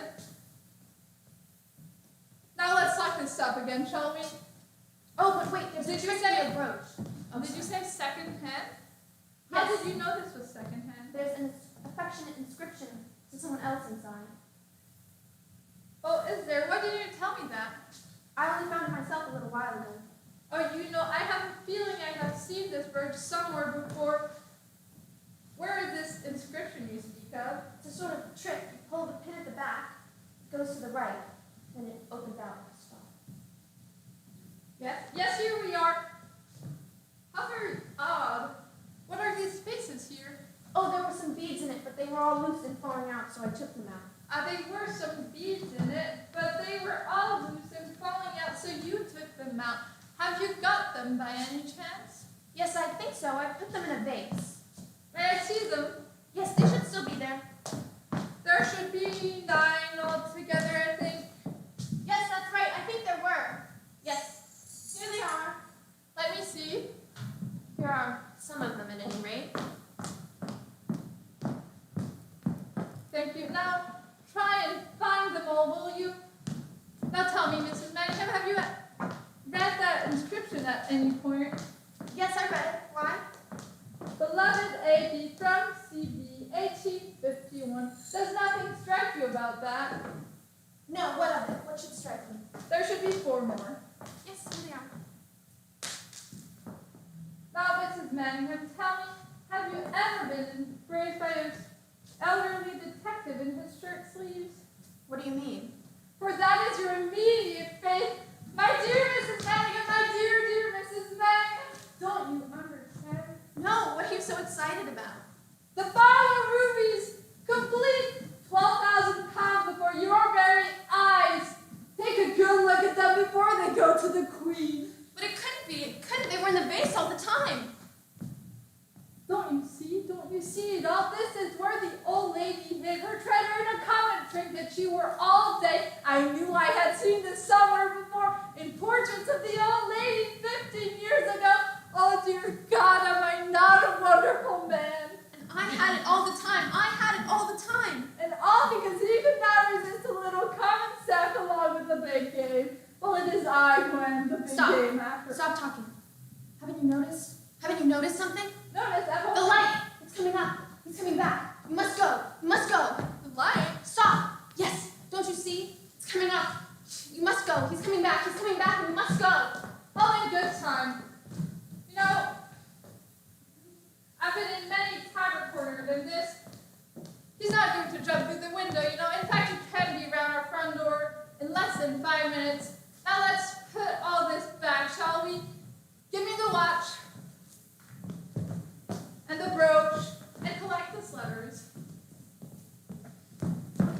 What are we going to do? Elizabeth, come here, will you? Yes, sir. Now, Elizabeth, you and I have got to do a quite calm but rather quick thinking. Now, you've told me you're anxious to help your mistress. Yes, sir. I told you I was, sir, but what's it all about? Are you anxious to help your mistress blindly and without asking any questions? Yes, sir. Good. Now, Elizabeth, Mrs. Manningham and I have reasons to believe that in about 5 minutes' time, the master is returning to this house. Now, he mustn't see me leaving, so would you be good enough as to bring me down to your kitchen and hide me away for a short space of time? Yes, sir, but you see... yes, sir, but you see, Nancy's down there, sir. Nancy, what's the devil is this? Now, I thought this was Nancy's afternoon. That's why they've been organized that I should come when Nancy was away. Yes, sir, but for some reason she stayed on. I think she's got a young man with her, and I couldn't have made her go. All right. So Nancy was here when I came, and she knows I am here. Is that right? Oh, no. She was in the scullery when I entered the door. I told the man came to the wrong house, and... All right. Now, Elizabeth, where are you going to hide me? Make up your mind quickly. Why, I don't know, sir. I guess you could hide in the bedroom. My Nancy's, I mean. Well, that sounds altogether entrancing. Shall we go there now? Well, supposing Nancy went up there before she left, sir. Oh, you're a good soul, Elizabeth. Now, let's see. Where does this lead to, and what's the matter with this? It's where he dresses, where he keeps his clothes. Yes, sir, go in there. You can hide. There's a big wardrobe in the back. Excuse me. Now, Elizabeth, will you call this number and ask for Sir George Raglan and deliver this message? He will know what to do. He knows I am here, but he does not know what I was going to find tonight. Thank you. I'm afraid we're done for. Yes, we must just risk it. Now, Mrs. Manningham, you will do just as good by simply going to bed. Do you mind going to bed? No, I will go to bed. Good, go there and stay there. Your headache is worse. Remember me, it'll be anything but stay there. Don't leave me. Please don't leave me. I have a feeling. Don't leave me. A feeling? What feeling? A feeling something will happen if you leave me. I'm afraid. I haven't the courage. Now, Mrs. Manningham, if you will have the goodness to stop making a fool of yourself, here's your courage. Goodbye, Mrs. Manningham. Inspector. Yes? All right. Goodbye.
Yes, sir. Did you ring, sir? Yes, I did bring Nancy. You see, the entire household has gone to bed without bringing me my milk and without bringing me my biscuits. I'm sorry, sir. They're only just outside. I'll bring them in. Mrs. Manningham usually gets them, doesn't she, sir? The cook's in bed and I've only just come in. Yes, quite. Then perhaps you'll deputize for Mrs. Manningham and bring them into the room. Certainly, sir. Oh, actually, will you come upstairs and tell Mrs. Manningham I wish to see her down here at once? Yes, sir. Certainly, sir.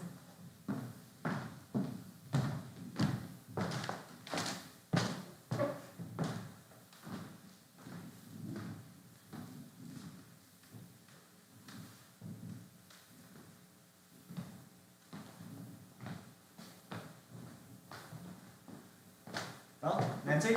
She says she has a headache, sir, and is trying to sleep. Oh, she has a headache, has she? Yes, sir. Is there anything else you want? Did you ever know a time in which Mrs. Manningham did not have a headache, Nancy? No, sir. Hardly ever. Do you usually perform your domestic duties in outdoor costume, Nancy? No, sir. I told you I've only just come in. I heard the bell by chance. Yes, that's just my point. How do you mean, sir? Come a little closer, where I can see you, Nancy. Now, have you any idea the time of day, or rather night? Yes, sir. It's a little after 11. And are you aware that you came in half a minute, or even less, before myself? Yes, sir. I thought I saw you. Oh, you thought you saw me? Well, I certainly saw you. Did However, you, sir? are you aware that you are given a great deal of latitude in this house, Nancy? Yes, sir. Well, that's all very well. What isn't quite so well, however, is when you return as late as the master of the house. You have to keep up some pretenses, you know? Yes, sir. We must. Go upstairs and tell Miss Manningham that I wish to see her down here at once, whether she suffers from sick, headache, or any other form of ailment. Just like that, sir? Just like that, Nancy.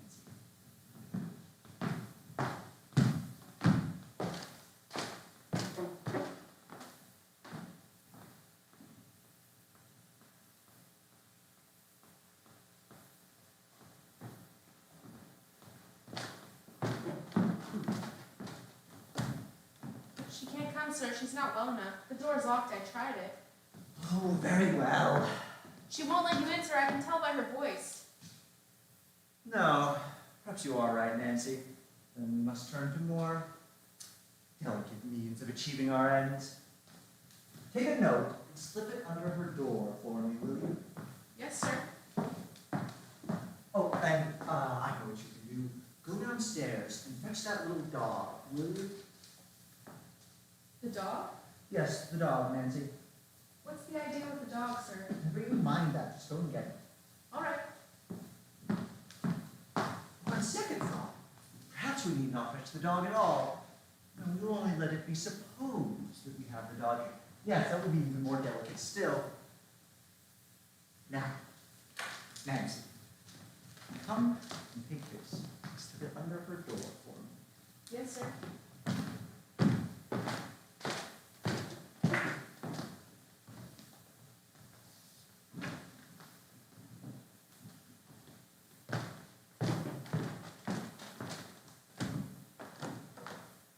Mrs. Manningham will be coming shortly, sir. Where the devil have you been tonight, anyway? Only with some friends, sir. You know, when you say that, that's an extraordinary idea that you and gentlemen friends. Well, possibly, sir, I might. Are you aware that gentlemen friends have been known to take decided liberties with young ladies such as yourself? You alive to such possibilities? No, sir, not with me. I can look after myself. You're always so keen to look after yourself, Nancy. No, sir, not always. You know, pretty as those hair clips are, they're nothing near so pretty as your hair underneath. Take them out and let me see, won't you? Very good, sir. They come out easy enough. There. Is there anything more you want, sir? Possibly. Come here, will you, Nancy? Certainly, sir. Is there anything more you like, sir? Possibly. Is there anything more you want, sir? You know, your rudeness has taken me somewhat aback, Nancy. Is there anything else you want? Go to bed, Nancy. Come and sit down in this chair, please, Bella. Where is the dog? Where have you got the dog? Dog? What dog? Have you heard it? Where is it? Let me have it. Have you heard it again? Again, it's strange talk coming from you, Bella, considering what you did to that dog a few weeks ago. I do not want to speak with you. I am not well. I thought you had the dog and were going to hurt it. That is why I came down. The dog, Bella, was merely a ruse to compel you to pay me a visit quietly.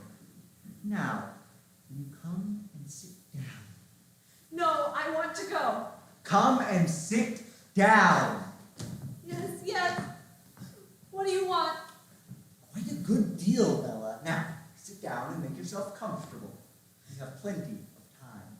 I want to go. You cannot keep me here. I want to go. Sit down and make yourself comfortable.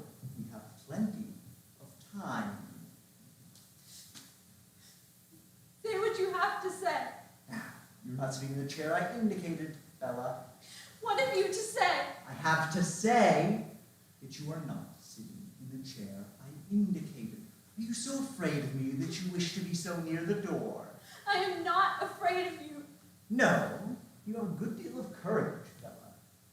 However, will you now come and sit down where I indicated? Yes. Do you know what you remind me of, Bella, as you walk across the room? No. What do I remind you of? A somnambulist. Have you ever seen such a person? No, I have never seen one. No, not that funny glazed, dazed look of the wandering mind. The body that acts without the soul to guide it. You know, I've often thought you had that look, but it has never been so strong as tonight. My mind is not wandering. No, when I came in, I even told you had gone to bed. Yes, I have gone to bed. Then why, may I ask, are you still fully dressed? I don't know. You don't know? You don't know anything about anything, do you, Bella? So, why, if you had gone to bed, are you still fully dressed? I don't know. I forgot to undress. You forgot to undress.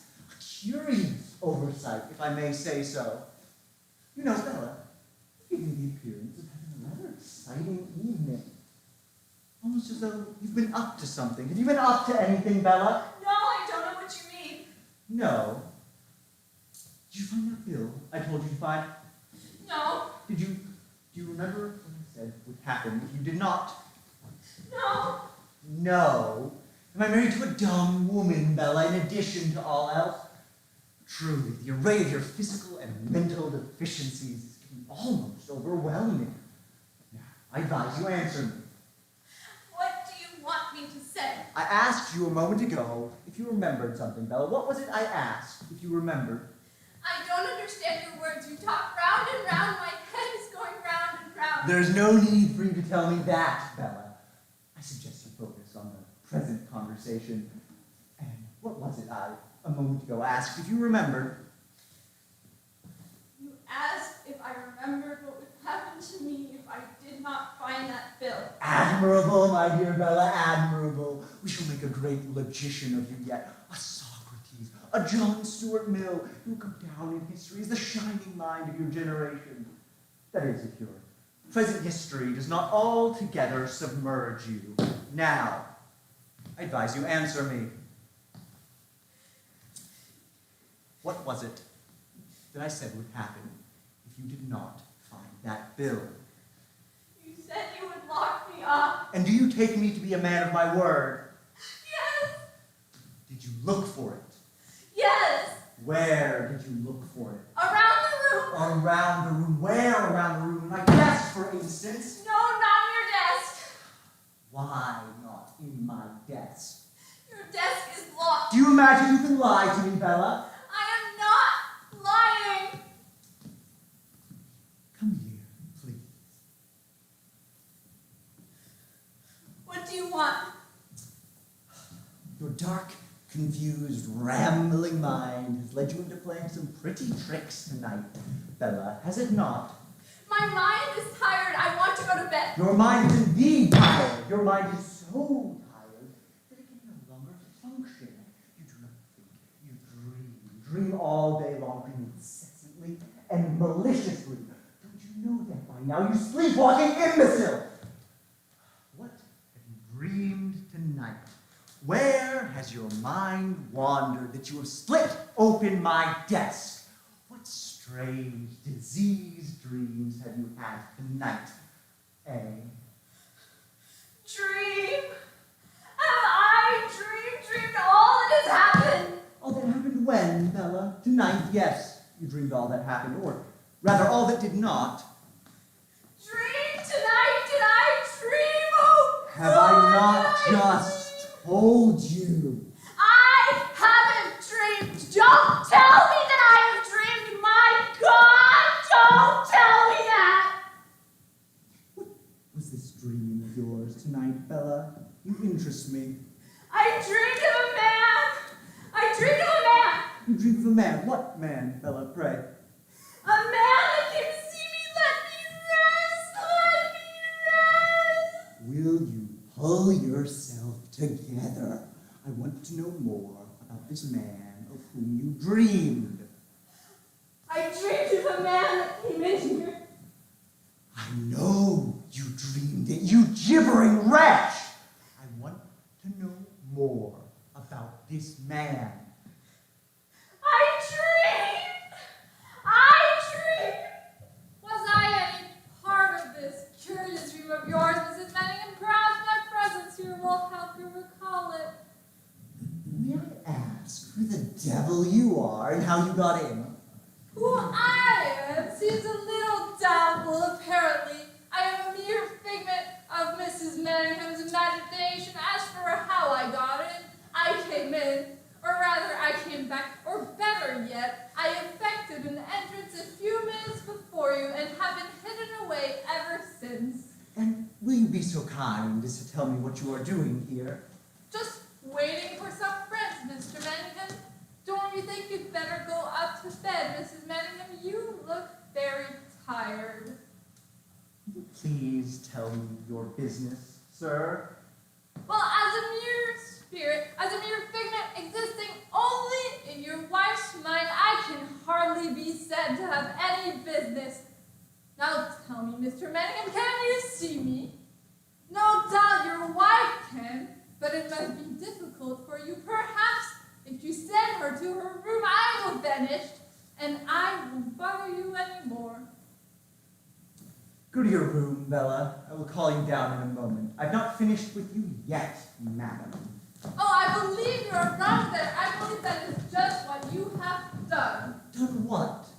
Done with your wife, my friend.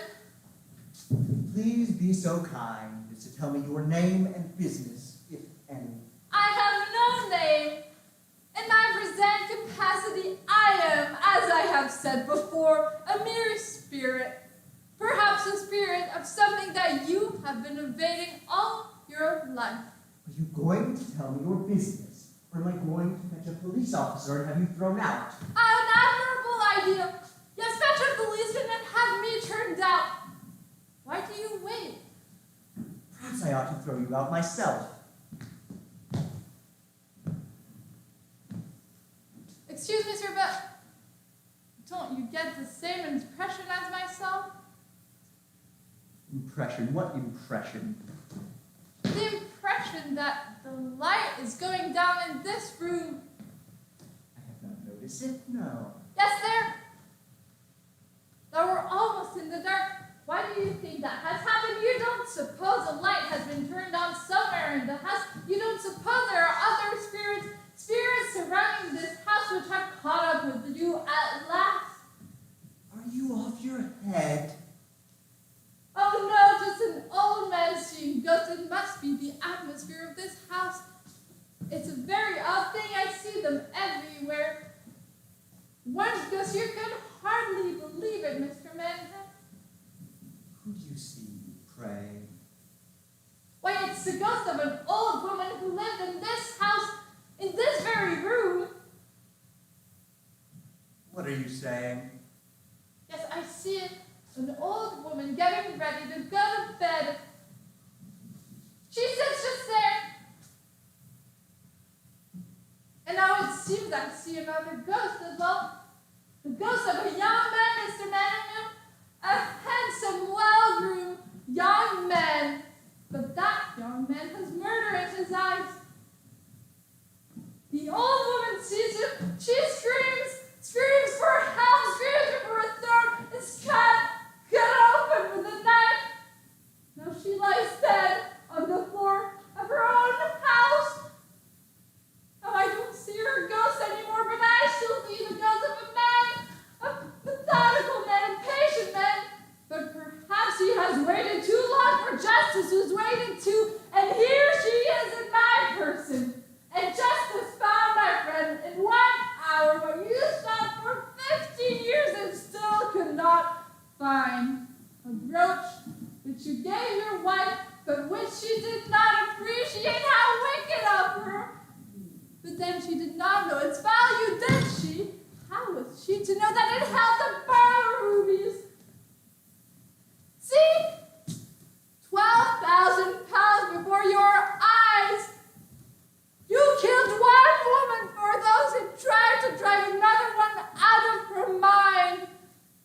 And all the time they lay in your desk, and now they have brought you the rope around your neck, Mr. Sidney Powers.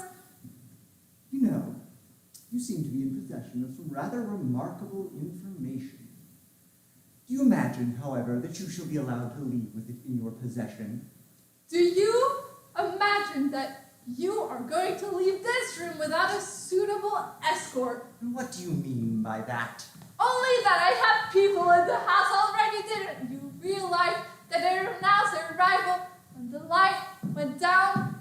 What the devil? Ah, gentlemen, come in, come in. That's a fine way of going on. That's a fine way. Sidney Charles Powers, I have a warrant for your arrest for the murder of Alice Barlow. Very well, take him away. Inspector. Yes, Maggie, don't you think he's better? Inspector Ruff, Yes? I want to speak to my husband. Now, surely there's nothing to be... I want to speak to my husband.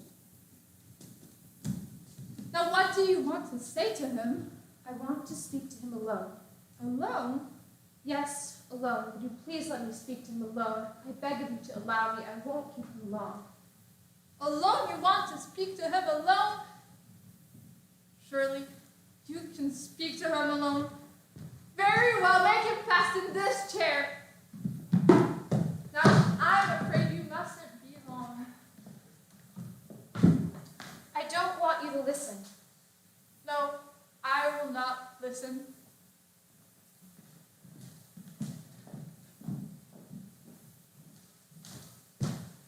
Jack, what have they done to you? What have they done? All right.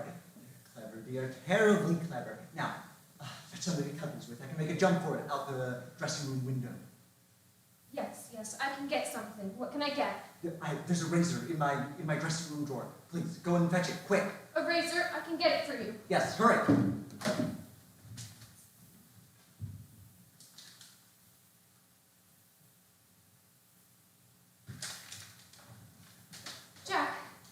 Jack, I found the grocery bill.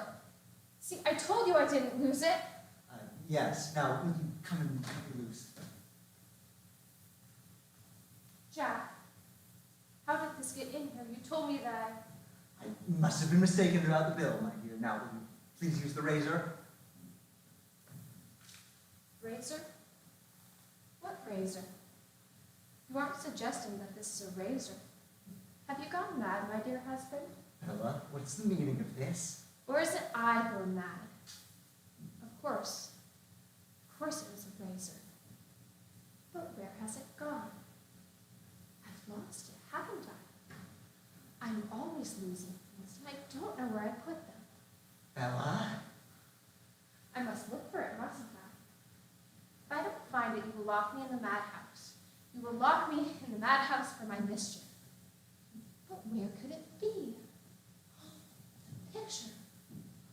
Could it be behind the picture? Yes, it must be there. It isn't there. How strange. I must put it back. I have taken it down, and I must put it back. Where shall I look now? Where shall I look? The desk. Perhaps it's in the desk. It isn't there. There's a letter, a watch, and a grocery bill. See? I found them at last. They don't help me now, do they? And I'm trying to help you, aren't I? But how can a mad woman help her husband escape? What a pity. If I weren't mad, whatever you have done, I could have pitied you and protected you. But because I am mad, I have hated you. Because I am mad, I rejoice in my heart, without a shred of pity, without a shred of regret. Bella? And I shall watch you die. I shall watch you die with glory in my heart. Inspector, take this man away. Take him away. Come out. You've had a bad time. Come out. Come and sit.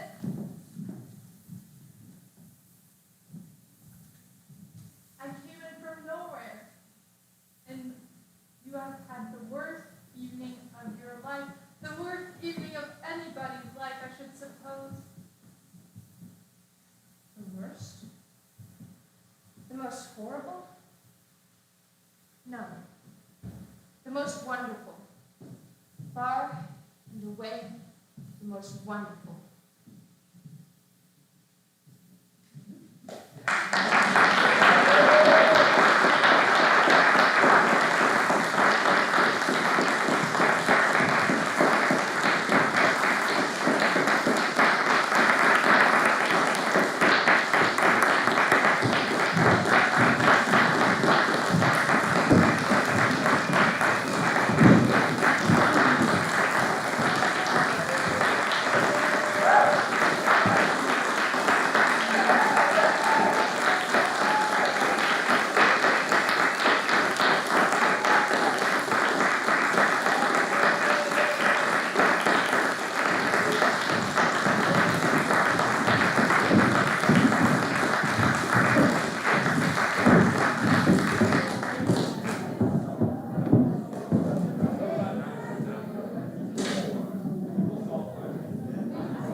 appreciate it. Yes, thank you.